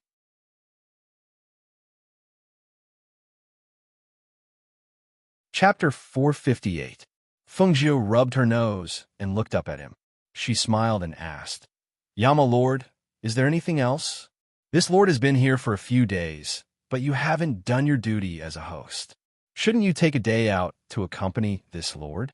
He said in a low voice, his deep eyes staring at her. If one listened carefully, they would be able to hear the hidden bitterness in his voice, as if he was a resentful husband who was left alone in an empty room. "Ha!" This, seeing her smile embarrassedly and her eyes darting around, as if she was thinking of something, he immediately interrupted her and threatened, "Don't you dare find another excuse for this lord." Hearing this, Fengjiu's mouth twitched. She glanced at him and smiled. "Yama Lord, you're thinking too much. I just wanted to say that I'll go back and change my clothes to accompany you." Hearing this, the Yama Lord's expression softened. He glanced at her red clothes and said, "These clothes look good." What he meant was, "I think they look good, so there's no need to change." "How can that be? I'm going out with the Yama Lord. How can I not dress up?" "Don't worry, I won't refuse to go. I'll go back and change my clothes. And it won't take long. You can wait for me in the front hall." The Yama Lord frowned, but didn't say anything else. He only said, "This lord will wait for you in your courtyard." He had been tricked so many times that he found it unbelievable that she would agree to accompany him so quickly. "That's fine." Fengjiu smiled in response, then walked back with him. Seeing the two of them walk back, Huilang and Ying looked at each other. Huilang asked, "What do you think the ghost doctor is up to? Is she really going out with Master? Why do I feel like she's up to something again? Didn't you hear Master say to wait in her courtyard? He shouldn't be fooled again." He said and followed the two people in front of him. Seeing this, Huilang also followed, but in his heart, he was thinking if other people said this, he wouldn't think too much, but this ghost doctor. It's hard to say. After returning to the courtyard, Fengjiu asked someone to serve the Yama Lord a pot of tea while he went into his room to change his clothes. Huilang and Ying arrived behind the Yama Lord and waited. The two of them noticed that ever since the ghost doctor said that she wanted to accompany Master out for a walk, Master's lips had always carried a faint smile. He probably didn't know how gentle and happy his expression was right now. She was clearly drinking tea, but when she took a sip and turned her head to look at the tightly shut door, the two people behind her looked at the sky speechlessly. He felt that his master was now like a young boy, so excited that he couldn't find his limits. The ghost doctor had only said that she wanted to accompany him for a walk, and he was already this excited. If it was the wedding night in the future, how excited would he be? Just thinking about it, they couldn't help but worry for him. They originally thought that Master and the ghost doctor had eaten her up in the room that day. But looking at the way the two of them interacted these past few days, they knew that Master didn't succeed. If he succeeded, would he be like this? AI. Meeting a Master who wasn't very open about relationships, they as subordinates were really anxious.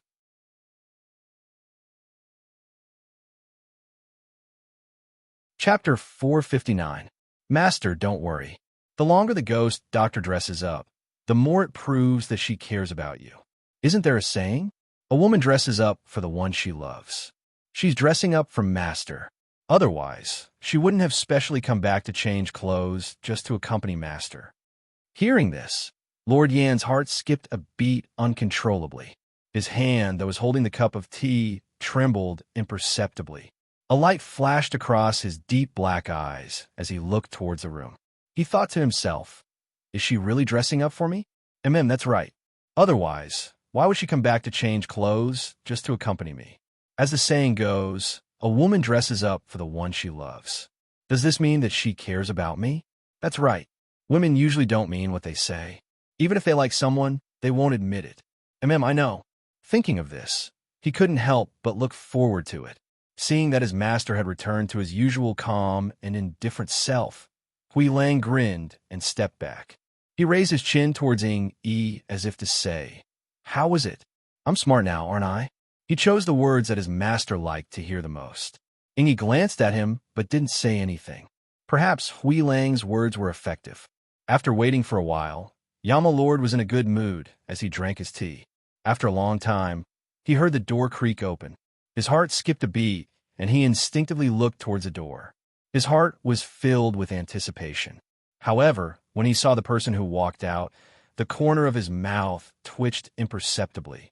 Suddenly, all the anticipation and joy disappeared, leaving only a stifled feeling. His gaze moved away from Feng Jiu and coldly glanced at Hui Lang behind him. When Hui Lang saw Feng Jiu walk out, his mouth was slightly agape and his face was full of shock. Especially when he sensed his master's cold gaze, he felt a chill run down his spine. He couldn't help but shiver as he complained in his heart. Because of this, he bitterly looked at Feng Jiu and asked, "Eldest miss, why did you change into these clothes?" Changing clothes was one thing, but what was with the makeup on her face? If he knew this would happen, he wouldn't have said anything just now. Is my outfit not good enough?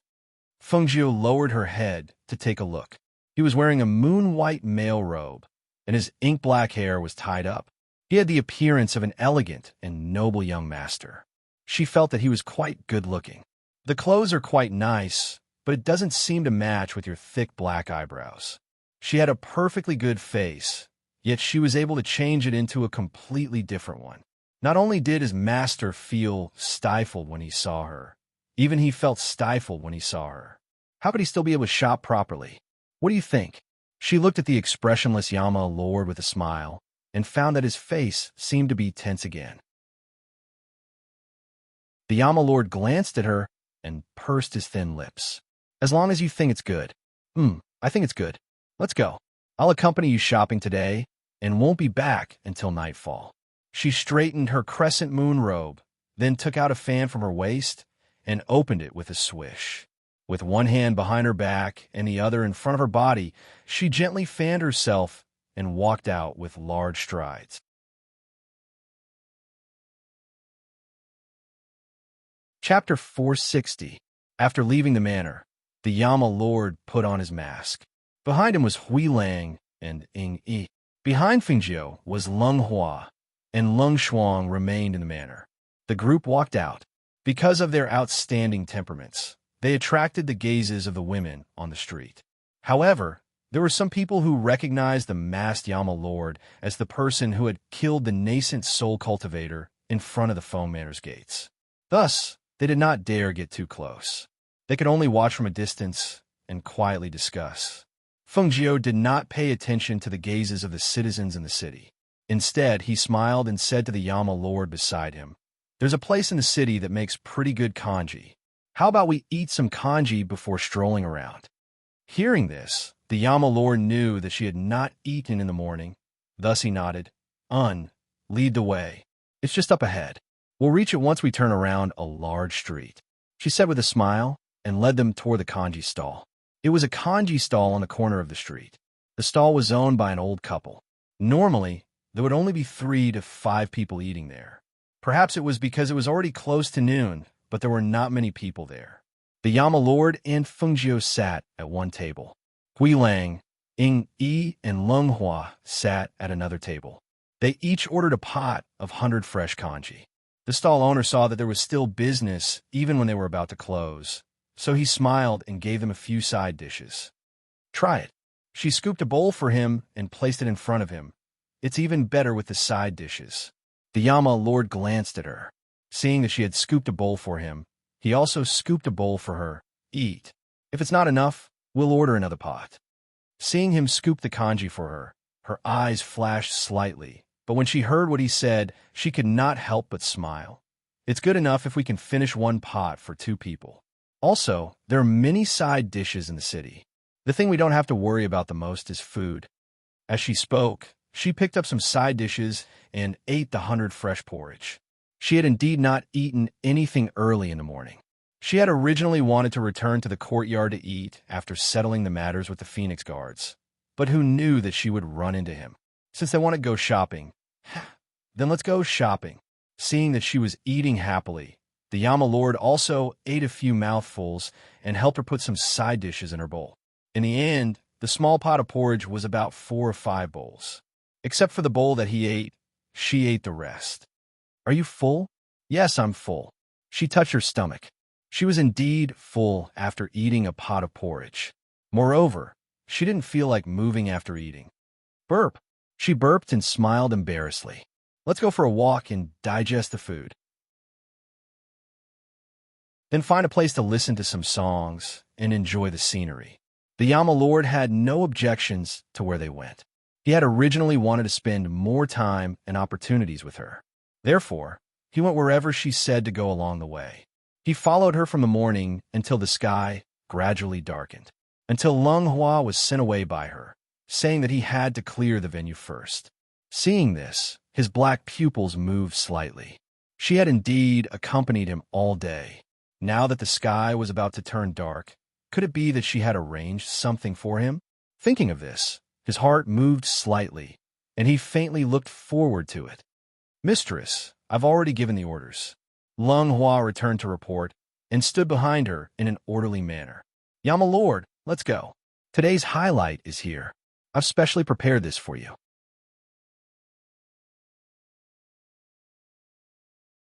Chapter 461. Behind him, Hui Lang and Ying looked at the building in front of them and couldn't help but have a bad feeling in their hearts. Why was the decoration of this building so similar to Ren Xiang's little brothel? This couldn't be a brothel, right? Thinking of this, his lips moved and his expression turned strange. He wanted to speak, but seeing his master's expectant expression, he couldn't help but shut his mouth. Looking towards the ghost doctor, he saw that her face was filled with excitement. Seeing this, he couldn't help but glance at Ying Yi. Seeing that he was also staring at the building, his expression deep in thought. He raised his sleeve to wipe away the cold sweat on his forehead, hoping that he had only guessed wrongly. How about bringing Master to visit a brothel? He really didn't dare to imagine what kind of expression his master would have when he went in. This kind of idea was something that most people wouldn't be able to think of, but when it came to the ghost doctor, who had a strange personality, this kind of strange thing was very normal. He knew it. How could the ghost doctor agree so easily to accompany his master to stroll around for the whole day? So, she was waiting for his master here. Could it be that she thought that by sending a few beauties to his master would stop thinking about her? One had to know that when it came to beauties, the beauties in Yin Palace's beauty brothel weren't any less than the beauties outside, but he hadn't seen his master have any thoughts about any of them. If his master could be sent away with just a few beauties, he wouldn't have come all the way here to the ghost doctor's place. Speaking of which, he really found it strange. What did his master see in the ghost doctor? In terms of beauty, although she was extremely beautiful, but to them who were used to seeing all kinds of beauties, beauty really wasn't worth mentioning. In terms of cultivation talent, there were so many women who were more talented than the ghost doctor. Because she knew how to refine pills and make medicine, that was even more impossible. His master wasn't that kind of superficial person. How could he fall in love with her because of that? And fall in love with her? Did his master really fall in love with her sly fox-like personality and her crafty and strange methods? Thinking of this, the corner of his mouth couldn't help but twitch. His master should have masochistic tendencies. The more he suffered from the ghost doctor, the more he wanted to pounce on her. Master! Suddenly, Ing Yi's voice pulled him back from his reverie. He glanced at Ing Yi beside him and saw him clutching his stomach with one hand, a look of discomfort on his face. This subordinate has eaten something bad. Can you allow this subordinate to leave first? The Yama Lord glanced at him and said, "Go." "Thank you, master."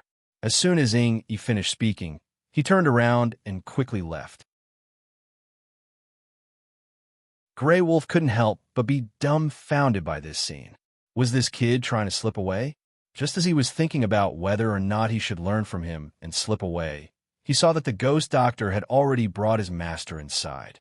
Seeing this, he could only bitterly follow behind.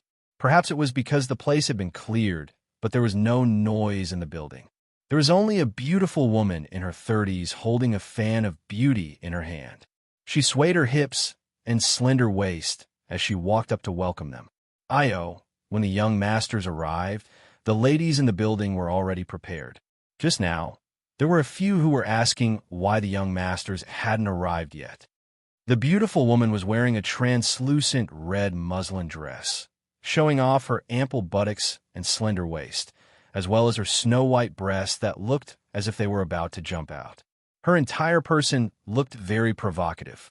She held a red handkerchief in one hand and gently flicked it at Fengjiu's body, while the other hand used a fan to cover half of her red lips.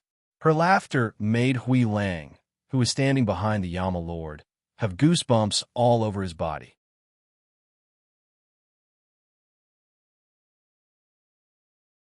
Chapter 462. At this time, Yama Lord looked at this scene, but his face was livid, and his whole body was filled with murderous intent. Suddenly, the procuress who still wanted to come forward froze in place, and she couldn't even laugh anymore. He stared at Fengjiu with a dark face, gritted his teeth, and asked, "Is this the highlight you said?" "Hey, not this, it's the ones behind." As if she didn't see his anger, she lifted her chin and motioned him to look at the graceful women who were coming down from the second floor. She said, "I spent a lot of money to let the brothel keeper pick some artists. See if there's anyone pleasing to your eyes." Yama Lord resisted the urge to strangle her. He stared at her, flicked his sleeves, and went out. "Young master." The girls quickly came down and surrounded them. When Lung Hua saw this, he immediately shouted and pointed at Hui Lang. "He's the boss, he's rich." Grey Wolf felt goosebumps all over his body when he heard the brothel keeper's ecstatic voice. He rubbed his arms and was about to follow after his master when he was surrounded by more than a dozen women dressed in tulle. Their voluptuous and slender bodies pressed against him, and a burst of seductive breeze assaulted his nostrils. He only felt his head rumble, and a wave of heat rushed up to his head. His face instantly turned red. "Don't touch me. Go away. Don't come over. Go away." He was surrounded by a dozen or so women with exquisite figures. Some of them hugged his waist and groped his body. Some of them wrapped their arms around his neck and moved closer to his face. Some of them grabbed his hand and pressed it against a certain soft place. He only felt that his entire body was unwell in an instant. "Go away." This angry shout contained the pressure of spiritual power. As soon as the voice came out, the pressure spread out like water ripples. In an instant, the women hanging around his waist were shaken out. For a time, screams of pain sounded in the building. You actually want to destroy my innocence." Hui Lang almost howled like a wolf. He had never encountered such a situation before. and his entire face was flushed red. He was hugged and hugged by more than a dozen women, and some even grabbed his hand to press on her soft breasts. They were simply too shameless. It was that time when he was punished by his master to go to the small brothel and was forced by that brat Rin Xiang to change into a thin veil. However, it was only for viewing and was not allowed to be touched. Unlike these women here, each one of them was like a hungry wolf pouncing on its prey. These people were too scary. He was a dignified golden core cultivator, but he was actually taken advantage of by these brothel girls. Just thinking about it made him want to kill them. He glared angrily at Lung Hua, who was standing at the side. It was all his fault. If it wasn't for his shout, those women wouldn't have all thrown themselves at him. Then, he looked at Feng Jiu and wanted to get angry, but in the end, he just said, "You've hurt my master's heart too much. He's serious about you."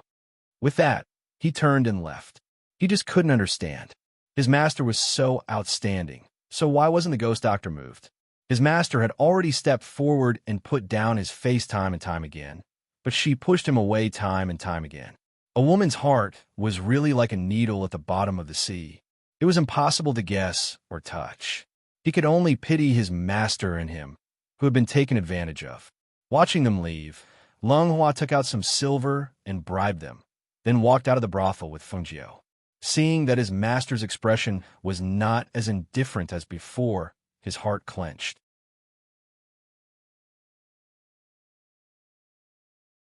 Chapter 463. He knew that the Yama Lord was very outstanding. That day, when the Yama Lord was chatting with the family head, he had been there the entire time. He could tell that he loved his master very much, because every time he mentioned his master, his expression would be gentle. Although he did not know why his master had pushed away the Yama Lord and refused to accept his feelings, he believed that his master had her reasons.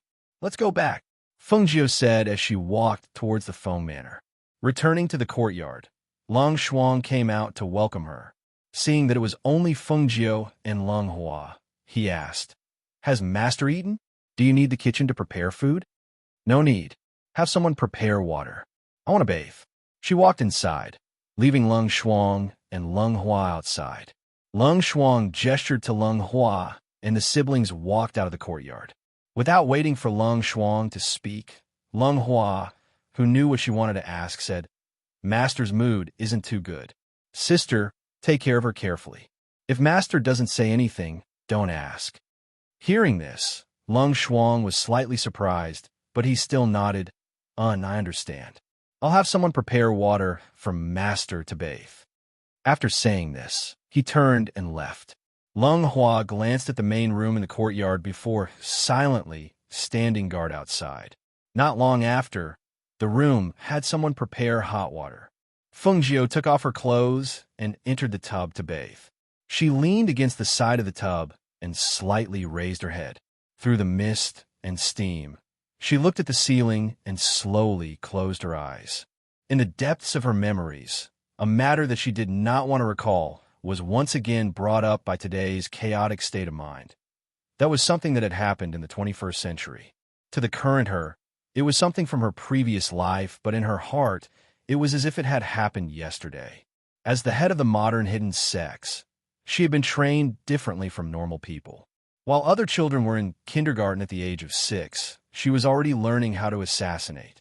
While she was still doing experiments in other people's laboratories, she was already known as the perverted ghost doctor. She had been different from ordinary people since she was young. Because she was not an ordinary person, she yearned to be an ordinary person. That was until she was 15 years old when she received an assassination mission. The person she was to assassinate was a 23-year-old man who was a genius in the medical field. He was also a man who was as gentle as the warm sun. At that time, after memorizing the information of the prey, she wanted to investigate it because she never killed innocent people. She just didn't expect that because she wanted to understand him, she would end up together with him. Now that he thought of it, he couldn't help but want to laugh. Back then, when she was trying to get close to him, she had also directly latched onto him like that. That man knew that she did it on purpose, but he still brought her home. Later on, She asked him why he had allowed her to stick to him in the first place. He smiled gently and looked at her with eyes full of gentleness and affection, but he didn't say anything.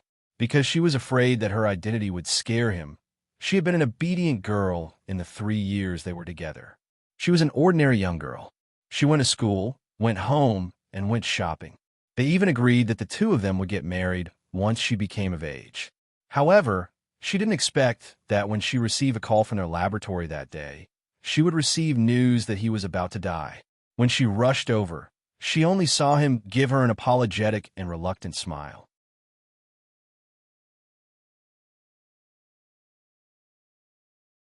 Chapter 464. She suppressed her panicked heart and took a deep breath to calm herself down. Back then, he had died very suddenly. Others had said that he had died because he had come into contact with a poisonous gas during his research. However, when she had tried to investigate his death, she had found out that it was a woman from their laboratory who had done it for the sake of fighting for the right to conduct research abroad. The right to conduct research abroad? She had actually plotted to kill him for such a laughable reason. She had not sent that woman to prison for the country to plant. Instead, she had brought her back to the secret order's secret prison and had used a year to slowly torture her to death. How could she not torture someone to death for daring to lay a hand on one of her people? She suddenly opened her eyes at the thought of this, and a cold light shot out from her eyes. It's her. The person who had transmigrated into Su Ruyun's body was her. It was the woman who had been tortured to death by her in her past life. Her memories did not contain any details about Su Ruyun, but Fengxing's memories did. Damn it, why did I only think of this now? She cursed softly as her eyes filled with an eerie, murderous intent. If she had known that Su Ruyun was that woman from her past life, she would not have let her die so easily. However, how had that woman transmigrated into this place? Furthermore, she had arrived here before me? She furrowed her brows at the thought of her, and her heart trembled. She had arrived, and that woman had arrived as well. Then, could he be here as well? Her heart began to thump fiercely at the thought of this possibility. However, she quickly tossed the thought aside. How could there be so many possibilities in this world? That kind of thing could never happen. Master, is the water too cold? Should I add some hot water? Lung Shuang's voice could be heard from outside. Fengxing, who had been standing guard outside, had noticed that she had been soaking in the tub for a long time without letting anyone in to pour her some water. She was worried that she had been soaking for too long, so she had asked this question. There's no need. She composed herself and rose from the tub. She then grabbed a towel and wiped the water off her body before putting on her clothes. She then walked into the room and said, "You can let someone in to pour the water now." "Yes," Lung Shuang replied. Only then did he let the two maidservants go in to pour out the water and put the bathtub into another room. "Master, the kitchen has stewed bird's nest for you. Eat it before you rest." Lung Shuang came in with a bowl of bird's nest. Seeing her sitting on the bed, he brought the bird's nest to the bedside. Fengjiu, who originally wanted to tell her to just eat it, looked up and saw a trace of worry in her eyes. Seeing this, she smiled and said, "It's okay, I'm fine. I'm just in a bad mood. I feel much better after taking a bath." As she spoke, she took the bird's nest and slowly ate it. Seeing this, Lung Shuang's worried heart gradually relaxed. After she finished eating, he put the bowl back on the tray and said, "Mistress, rest early." That's right, Luo Yu and the others came over in the evening. They said that the strength of the Phoenix Guard has increased by several stages. Even their strength has increased. Okay, got it. She nodded and gestured for her to leave. Lung Shuang bowed and walked out with the tray. As soon as she walked out, she saw Lung Hua being pulled by Hui Lang to a small path not far away. The two of them were talking about something. Seeing this, she walked over and called out, "Ahua, sister." Lung Hua quickly walked back and asked, "Did mistress eat the bird's nest?" "Yes, I ate it."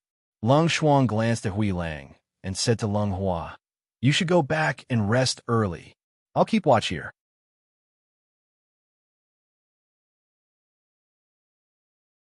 Chapter 465. My master is asleep. If there's anything else, we can talk about it tomorrow. Lung Shuang said, letting Lung Hua go back to rest first. When Hui Lang heard this, he thought about how he had been taken advantage of by those women tonight. He immediately became angry and said, "Your master is asleep, but my master can't sleep." His master had been sitting there since he came back, his entire body emitting a murderous aura. He didn't dare approach him. Looking at him like this, he didn't need to think about sleeping tonight. He probably wouldn't be able to sleep with a belly full of anger. What does being unable to sleep have to do with my master? I'm warning you, my master is in a bad mood. Don't bother him.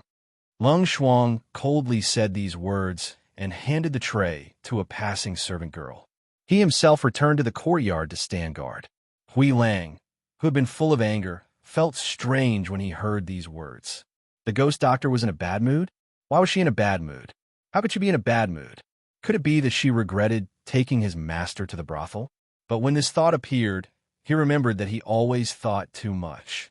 In order to prevent himself from thinking too much, he followed behind Lung Shuang and asked, "Why is she in a bad mood? Who made her angry?" Lung Shuang ignored him, but when he saw that they were about to reach the courtyard, he was afraid that he would disturb his master's rest. He stopped and turned around to stare coldly at him. "She's been in a bad mood ever since she came back." Lung Hua said that she didn't eat anything tonight. When I asked her when she came back, she said she didn't eat. She just drank half a bowl of bird's nest. You're asking me why she's in a bad mood? I should be the one asking you what's going on. Her voice was cold, and she stared expressionlessly at Hui Lang. For a moment, Hui Lang couldn't help but take a few steps back. It wasn't that he was afraid of her. It was just that when he looked at her exquisite figure, even though she was wrapped in black clothes, her swollen and full chest reminded him of some unpleasant memories from before. When she turned around and came closer, he couldn't help but want to retreat. When this instinctive reaction came out, his heart trembled and he was inwardly startled.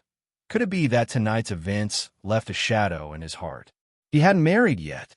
What should he do if he was really afraid of women? Thinking of this, he instantly didn't even care about his master's bad mood. He turned around and walked back, somewhat absent-minded and somewhat flustered.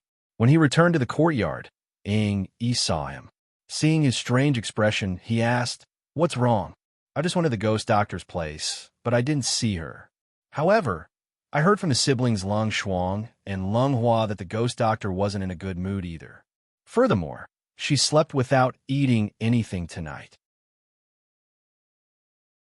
He didn't lower his voice, but spoke in his usual tone. When his voice fell, he glanced at the room, pointed at the room, and asked Yi about his master's condition. After seeing Yi shake his head at him, he sighed and went to the stone table in the courtyard and sat down. In the room, the king of hell, who was drinking alone, paused in his action of pouring wine when he heard Grey Wolf's words. She was in a bad mood too? She didn't eat when she came back tonight? He couldn't help but frown when he thought of how she had accompanied him all day and hadn't eaten anything other than the 100 fresh porridge she ate at noon. Why didn't this woman know how to take care of herself?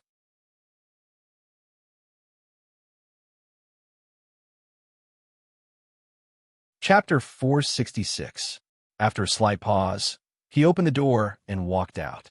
As he walked out of the courtyard, he said to the two people in the courtyard, "Tell the kitchen to prepare a few dishes, 2 bowls of rice and a bowl of soup, and send it to her courtyard." As he spoke, he had already walked out of the courtyard. With his hands clasped behind his back, he walked towards Fengjiu's courtyard. The two people behind him looked at each other in dismay. Master went to the ghost doctor's place again. Wasn't he angry with her? Hui Lang was a little stunned. He wondered why his master didn't even have the slightest bit of temper when he met the ghost doctor. When he came back, he still had a stomach full of anger. Only now did he hear that his master hadn't eaten dinner, so he hurried over again. This is called a husband lacking in discipline. In the future, when he marries the ghost doctor, his master will definitely be eaten alive. Yi said, and then said, "I'll go tell the kitchen to prepare food." AI, this is what it means to have one thing counter another. Hui Lang shook his head and followed him out. He wanted to see if his master couldn't even enter the ghost doctor's courtyard. On the other side, in Fengjiu's courtyard, when the Lung Shuang who was guarding the courtyard saw the Yama Lord walk over, she was slightly startled. However, she still walked in front of him and blocked his path. My master is already asleep. If the Yama Lord has something to say, then say it tomorrow. The Yama Lord swept a glance over her and walked in. In a few steps, he pushed open the door and entered. After entering the room, he didn't go into the inner room. Instead, he sat down at the table in the outer room. Ben-jun has come to drink with you. This one sentence, stiff and low, made the sleepy Fengjiu, who was lying on the bed, slightly startled. His expression was strange. Lung Shuang saw that she could not stop him, so she went into the inner room and spoke to Fengjiu. Fengjiu motioned for her to leave. He got up, put on his coat, and walked out. She saw the Yama Lord sitting at the table, staring at her deeply. She gathered her coat and walked over. Do you have wine? She asked. Hearing this, the Yama Lord glanced at her and took out a jar of wine from the space. Top-grade spirit wine. At the same time, he took out 2 small jade-colored wine glasses. Seeing this, Fengjiu smiled and called out, Lung Shuang, bring 2 bowls. The Yama Lord glanced at her and put away the 2 small glasses. Hui Lang, who was standing by the door, was dumbfounded. That was a top-grade spirit wine. 1 drop was worth 1,000 gold, and this ghost doctor actually wanted to drink it from a bowl? Could he not be so wasteful? Lung Shuang placed the 2 small bowls on the table and stepped back. He also stood by the door and looked at the 2 of them. Pour the wine. Fengjiu motioned. Seeing that he was holding the wine jar without moving, she did not understand. There's no hurry. The side dishes are not here yet. His low voice was magnetic. It was like mellow wine, very intoxicating in the night. Why do we need side dishes to drink wine? If you don't drink, I'll pour first. Let's see what this top-grade spirit wine tastes like. As she spoke, she reached out to take the wine jar. Unexpectedly, the hand that reached out to grab the jar was pressed down by his hand. She looked up and suddenly laughed. Can you not take advantage of me? Even if it's a hand, it's a woman's hand. The Yama Lord's mouth twitched imperceptibly. His deep eyes stared at her. He could also see that she was not right tonight. What was the reason? She was clearly smiling, but there was a hint of loneliness in her eyes. It made his heart clench.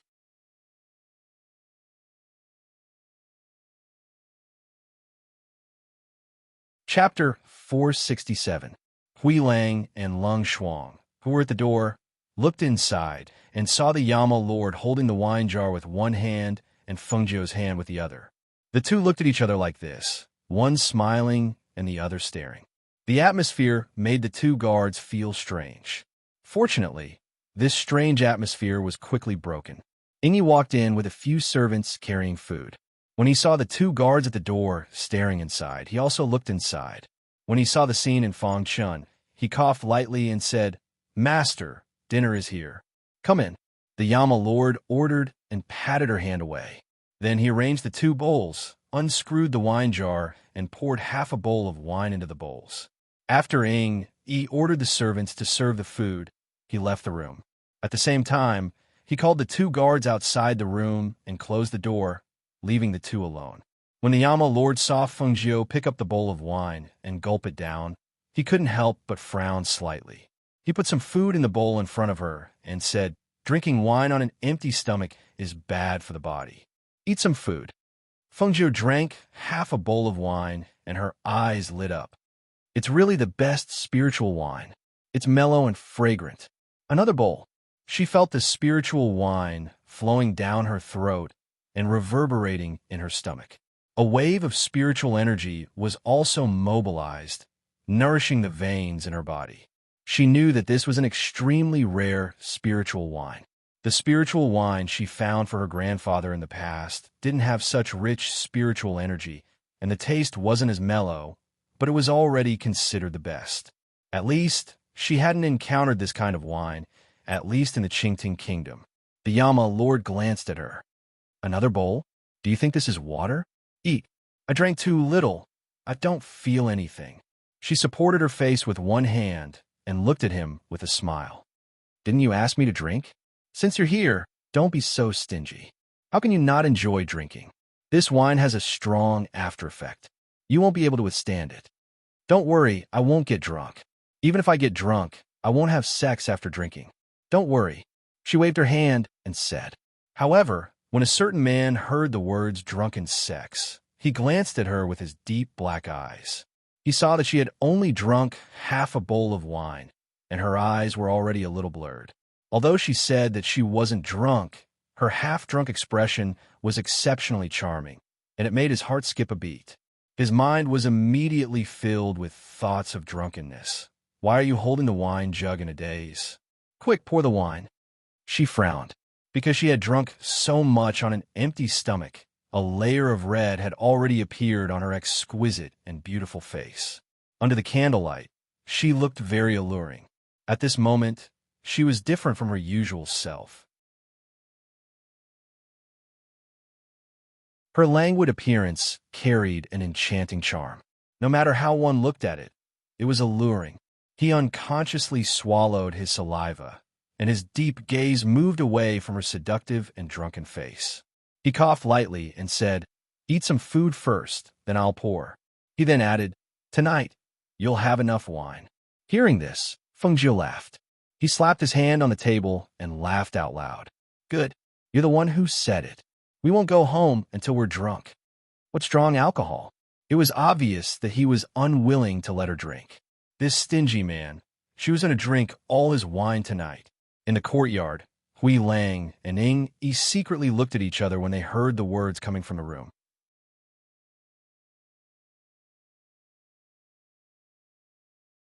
Chapter 468.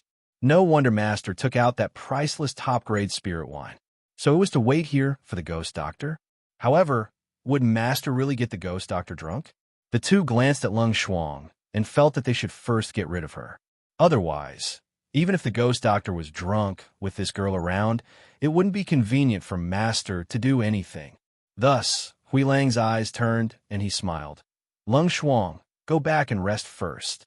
We'll keep watch here." Lung Shuang glanced at them and didn't say anything. She continued to stand quietly in the courtyard. She also heard the conversation in the room. She was afraid that Master was in a bad mood and drank too much. The two saw that she was ignoring them.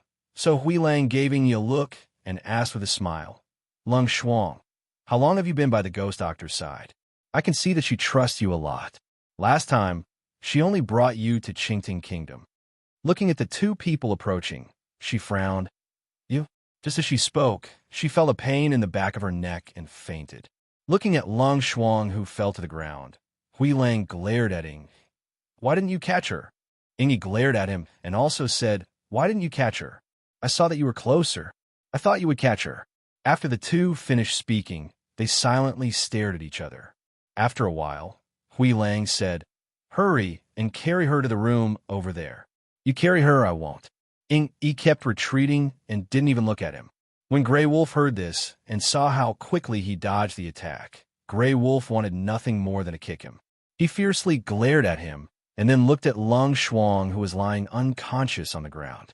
After hesitating, he went forward to carry her and brought her to the room. As for the two people drinking wine in the room, it was a completely different scene. Feng Jiu, who was originally only wearing a coat, had already taken off her coat. She was only wearing an inner garment. She held a bowl in her hand and gulped down the wine until the bowl was empty. Then she slammed the bowl on the table and said, "Pour more." The Yama Lord, who was sitting next to her, glanced at the woman whose eyes were blurred and whose face was flushed red. His deep eyes moved, but he didn't pour more. Instead, he picked up some food for her and said, "Eat some food."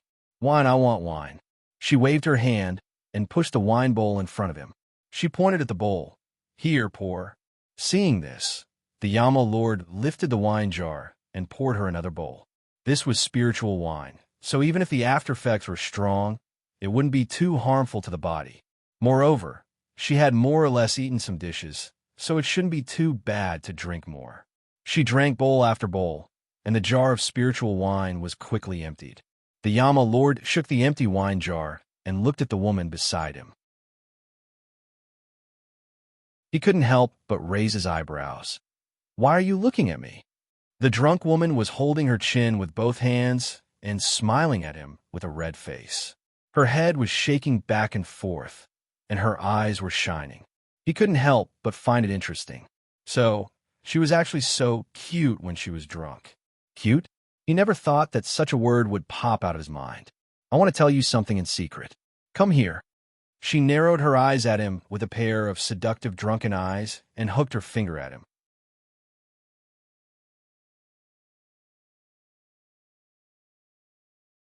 Chapter 469. But what he didn't expect was for the woman to wrap her arms around his neck and pull him to her side. Her warm lips pressed against his ear. That warm breath and numb feeling made his entire body stiffen. He could only feel a wave of heat rushing down his abdomen. However, a certain drunk woman still didn't know what she had done. She continued to spray her warm breath into his ear and even let out a pleasant laughter that sounded like a silver bell. Hee hee, let me tell you, you're actually really handsome and cool. You're quite pleasing to the eye. Then, the hand on the Yama Lord's neck moved up and touched his face. She giggled and said like a hooligan, "Don't think I don't know that you're always hovering in front of me like a peacock trying to seduce me. Believe it or not, I won't be able to hold myself back and burp. I'll pounce on you." She burped and patted her chest with one hand.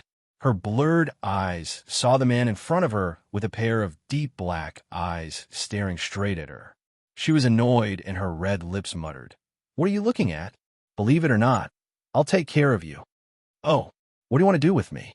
Tell me honestly, have you been drooling over me for a long time?" His voice was low and hoarse, and it carried a magnetic charm that could captivate one's heart. It sounded as if it was luring and seducing. His pair of deep black eyes were suffused with a burning light as he stared at the charmingly drunk woman before him. He only felt as if a hand was lightly stroking his heart, scratching it to the point it was itchy and numb. She giggled and stood up. She stretched out her hands to hold his face. A pair of intoxicated, beautiful eyes stared at the resolute and handsome face in front of her. She smiled and said, "I'll be honest with you. I've been drooling over your beauty for a long time. Tell me, how can there be someone as good-looking as you?" "No, you're not human." Hearing her words, his heart burned with passion. His pair of black eyes shone with an astonishing light. That was joy. That was joy. That was an indescribably wonderful feeling. He only knew that she was drunk and confused, but the words she said made his heart soar. What bellyful of anger! What brothel girl! What repeated rejection! At this moment, all of it disappeared without a trace. He only knew that in this life, he would never let go of this woman. "I'm not human. Then what is it?" he asked with a smile. He pulled her into his arms and let her sit on his lap. Feng Jiu was so drunk that her words were flying all over the place. She could say anything that she normally wouldn't say at this time. She felt that she was pulled down by him and sat down. She giggled and wrapped her arms around his neck. Her beautiful face was flushed with excitement. What a soft chair. As she spoke, she deliberately twisted to feel the softness of the chair. But soon, she frowned and muttered, "Take this stick away." She reached out to pull it away, but she heard someone take a deep breath. Her whole body tensed up. She blinked her blurry eyes and approached his face like a curious baby. "What are you doing?" Yin Zhu felt a swelling pain in a certain part of his body. Looking at the dazed woman in his arms, he gritted his teeth and picked her up.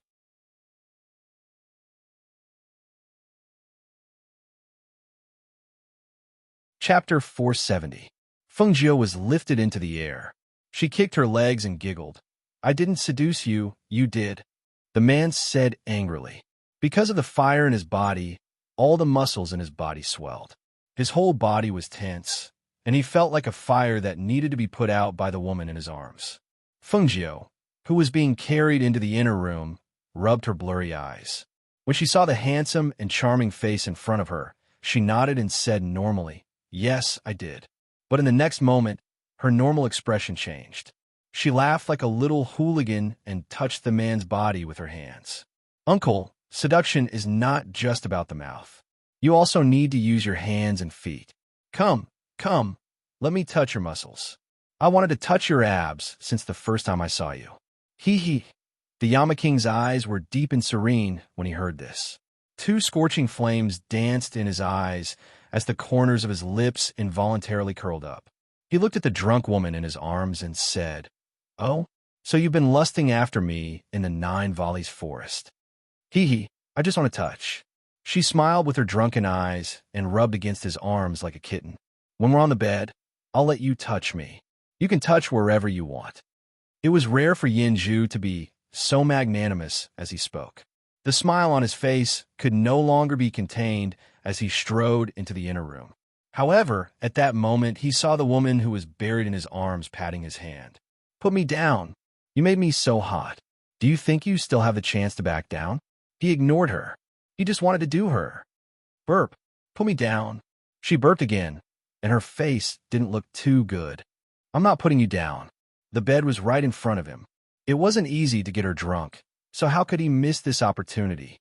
Hearing this, Feng Jiu frowned. She pulled open the front of his clothes and buried her face in it. Then, she vomited the Yama Lord, who initially refused to let go and only had eyes for the big bed, froze at this moment. His eyes were filled with disbelief and astonishment. He lowered his head to look at the woman in his arms. After vomiting for a while, she wiped her mouth with the corner of his shirt. She looked up at him innocently, as if to say, "It's not my fault. You're the one who won't let me down. I really can't hold it in any longer." She blinked her eyes innocently. Because of the alcohol, she felt that her eyelids were getting heavier and heavier. After vomiting, she felt much better, so she grinned and slowly fell asleep. "Feng Jiu." Yama Lord gnashed his teeth and angrily roared. This roar was very clear and resounding in the night. Practically everyone in the Feng Manor was alarmed. The next day, Feng Jiu woke up at noon. He had drunk too much last night, so his head was heavy when he woke up, and his temples were still hurting. Lying on the bed, she gradually regained consciousness. Suddenly, she remembered what happened last night and couldn't help but blink. What did I do last night? A few scenes appeared in her mind. Some of the things she said and did appeared in her mind as her consciousness gradually cleared. Her face also became strange.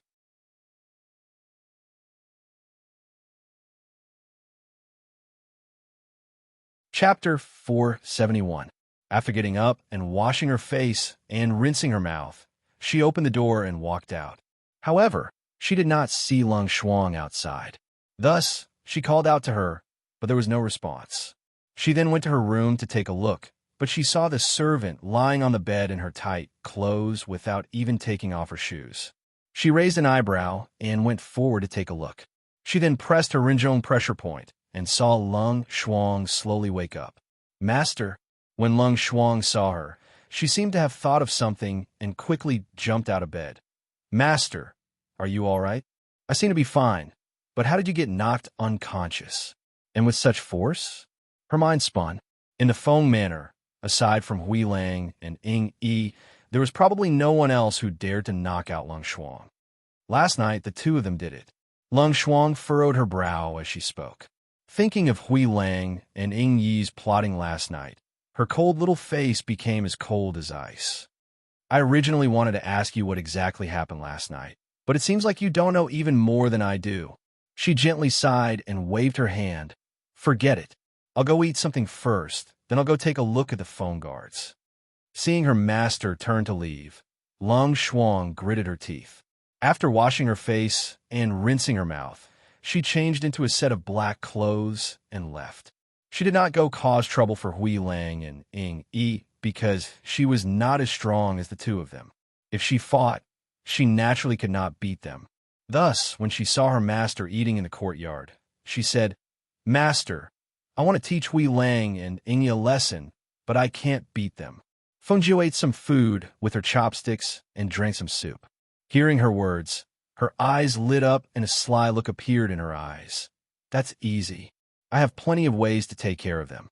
She put down the bowl in her hand and wiped the corner of her mouth. She then pulled out a bottle of medicine from her space. "Here, a bottle of medicine is enough." She smiled like a sly little fox and said, "This is better than beating them up." Lung Shuang took the bottle of medicine and looked at it. He put it away, bowed, and walked to the kitchen. They lived in the Feng Manor, and the kitchen was filled with the Feng Manor's people. If they wanted to do something, it would be very convenient. Seeing that Lung Shuang had gone to the kitchen, Feng Jiu walked out of the courtyard and planned to go to the back of the mountain to take a look. Unexpectedly, she had only walked a short distance when she saw a figure coming from the front. When she saw him, she instinctively wanted to run away. She did as she was told. She wanted to hide before he saw her. Unexpectedly, she had just turned around and taken a step when she heard his voice. "What? Last night, you hugged and touched me, and now you want to turn hostile and not recognize me?" The Yama Lord snorted coldly and walked over with steady steps. Last night, he had soaked in cold water for an entire night. His skin had wrinkled from being soaked in cold water for so long before he managed to suppress the fire. This woman had stirred up his fire, but was not responsible for extinguishing it. If the same thing happened a few more times, he reckoned that a certain part of his body would be suffocated. "Yama Lord, good morning." She gave an embarrassed smile and turned around to greet him. However, she was surprised to find that although the man's face was tense, there was no anger on his face. Instead, there was a look of helplessness. Seeing this, she could not help but feel a bit strange, because when she saw him, her mind inexplicably recalled a few scenes from last night. When she woke up, she remembered hugging, touching, and teasing him. In the end, she had vomited all over him. That was enough to make her feel too ashamed to see anyone and wanted to find a place to hide. But now that she saw him, her gaze could not help but move to his lower abdomen. Her eyes flashed.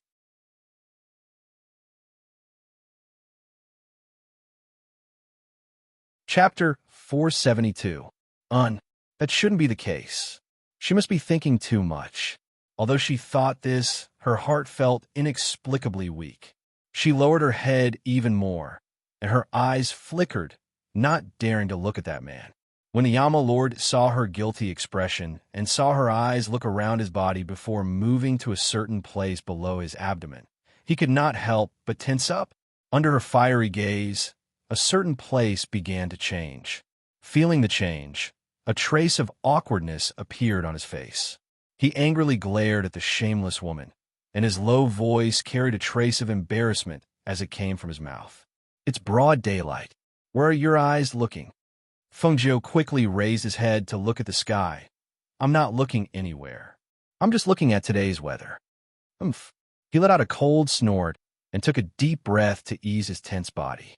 The cold aura in his body secretly circulated, and as the cold aura brushed across his body, the cluster of flames in his lower abdomen also dissipated. A gentle breeze blew by, bringing with it a trace of icy aura. Feeling it, Feng Jiu glanced at him and remembered that the 1,000-year cold poison in his body had not been cured. She thought quickly and said, "That, Yama Lord, how is the cold poison in your body right now? It hasn't flared up again, right? The pills I had Hui Lang give you back then, are they effective?" The Yama Lord, who had calmed down, pursed his lips and glanced at her before replying, After taking your pills, it hasn't flared up again on the 15th of every month."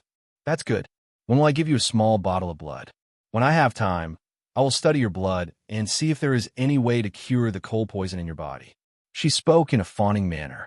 In truth, he had helped the Feng Manor a great deal, and he had come from so far away. She knew his intentions. If there was any way to cure the 1,000-year cold poison in his body, she hoped that it could be cured. That time in the 9 Volts forest, she had seen his appearance when the cold poison flared up. It was indeed quite distressing. Unfortunately, it was a 1,000-year-old cold poison after all. If it was an ordinary cold poison, it would not be so strenuous to cure. Hearing this, the Yama Lord did not say anything. He took out a dagger and slit his wrist. Then, he took out a small bottle of blood and handed it to her. Feng Jiu's eyes widened in astonishment. Looking at the hand that was still dripping with blood, she couldn't help but scold. "Is there something wrong with your head? I said I wanted a small bottle of blood, but I didn't want it immediately. Why did you cut your wrist without saying anything? Do you think there's too much blood?" Although she scolded him, she still took the small bottle from him and quickly took out some medicine and cloth from her space to bandage her wound. The Yama Lord lowered his head and looked at the woman who was bandaging his wound. He kept scolding and scolding her, but he couldn't help but feel warm. At this moment, a trace of gentleness flashed through his deep black eyes, and an undetectable smile appeared on his lips. "It's nothing. It's just a little blood." When he spoke, his voice was abnormally gentle. To him, it was indeed just a little blood. This sort of wound was not something he cared about. It did not matter if it was bandaged or not. "It's done." As Fengjiu spoke, she looked at his wrist with satisfaction and took a step back. The Yama Lord's gaze moved away from her body. When his gaze landed on the wrist that she had bandaged, the corners of his mouth twitched.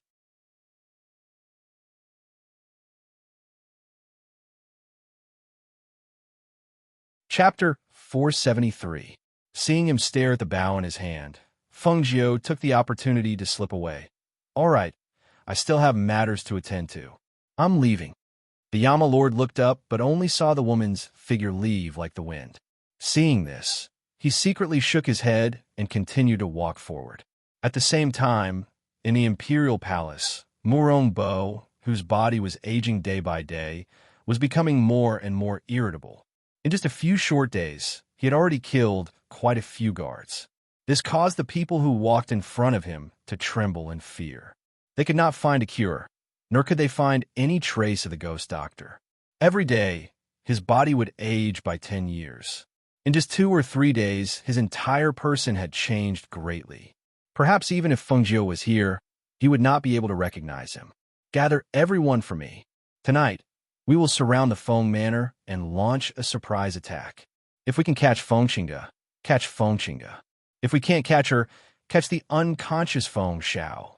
I don't believe that they will refuse to hand over the antidote once they fall into my hands." He angrily roared. His voice was old and dry, as if he was an old man on the verge of death. All the life in his body had already left him, as if he could die at any moment. However, with just one roar, his body was unable to endure it and began to violently cough. This caused the hearts of the kneeling generals and black-clothed guards to tighten. One person hesitated for a moment, then said, "Master, I fear that this is not appropriate. The Feng Manor currently has a strong person standing guard. I fear that." Bang! Bang! Before he could finish speaking, a teacup landed heavily on his forehead. Following that, it fell to the ground and shattered into pieces. A smear of warm blood seeped out from that person's forehead. He did not dare wipe it away. He only lowered his head and did not dare say another word. "Speak. Try and stop them again." Murong Bo glared fiercely at the people below. "Whoever dares to stop me again, I will kill them first. This subordinate will immediately go and gather people. Tonight, we will surround the Feng Manor. We will definitely capture Fengqingge alive and bring Feng Shao back for the master to deal with." The people below quickly said, not daring to go against his wishes. In reality, everyone knew that they could not touch the Feng Manor at this time. But with the Emperor's orders, how could they not obey? If they didn't obey, they wouldn't need to be killed when the time came. They would probably be killed right here and now. In regards to attacking the Feng Manor, everyone seemed to be able to imagine the scene. That would be complete annihilation. A single nascent soul stage cultivator was enough to flatten the entire country of Glorious Sunday. Moreover, the expert that could take a nascent soul stage cultivator's life was still in the Feng Manor. To have them attack the Feng Manor, wasn't that just seeking death? The monarch had been tormented by his illness to the point where he had lost all reason, which was why he had such wild fantasies. They were not. They clearly understood what the outcome of attacking the Feng Manor would be. Since that was the case, then a thought formed in their minds. However, no one said anything at this time. They continued to kneel respectfully in the main hall, earnestly listening to the instructions of the Murong Bo. "All right, all of you can leave now. Come with me tonight. I do not believe that a mere Feng Manor, with just one strong person, can stop my tens of thousands of soldiers." His voice was gloomy as he spoke. Waving his hand, he gestured for everyone to disperse. The people below were already kneeling and did not dare move. After hearing his words, they all respectfully complied. After saluting, they stood up and left. After leaving the main hall, they all let out sighs of relief. You're tuning into the Warrior Lore YouTube channel. Don't forget to subscribe and join us on this journey to catch the most captivating stories.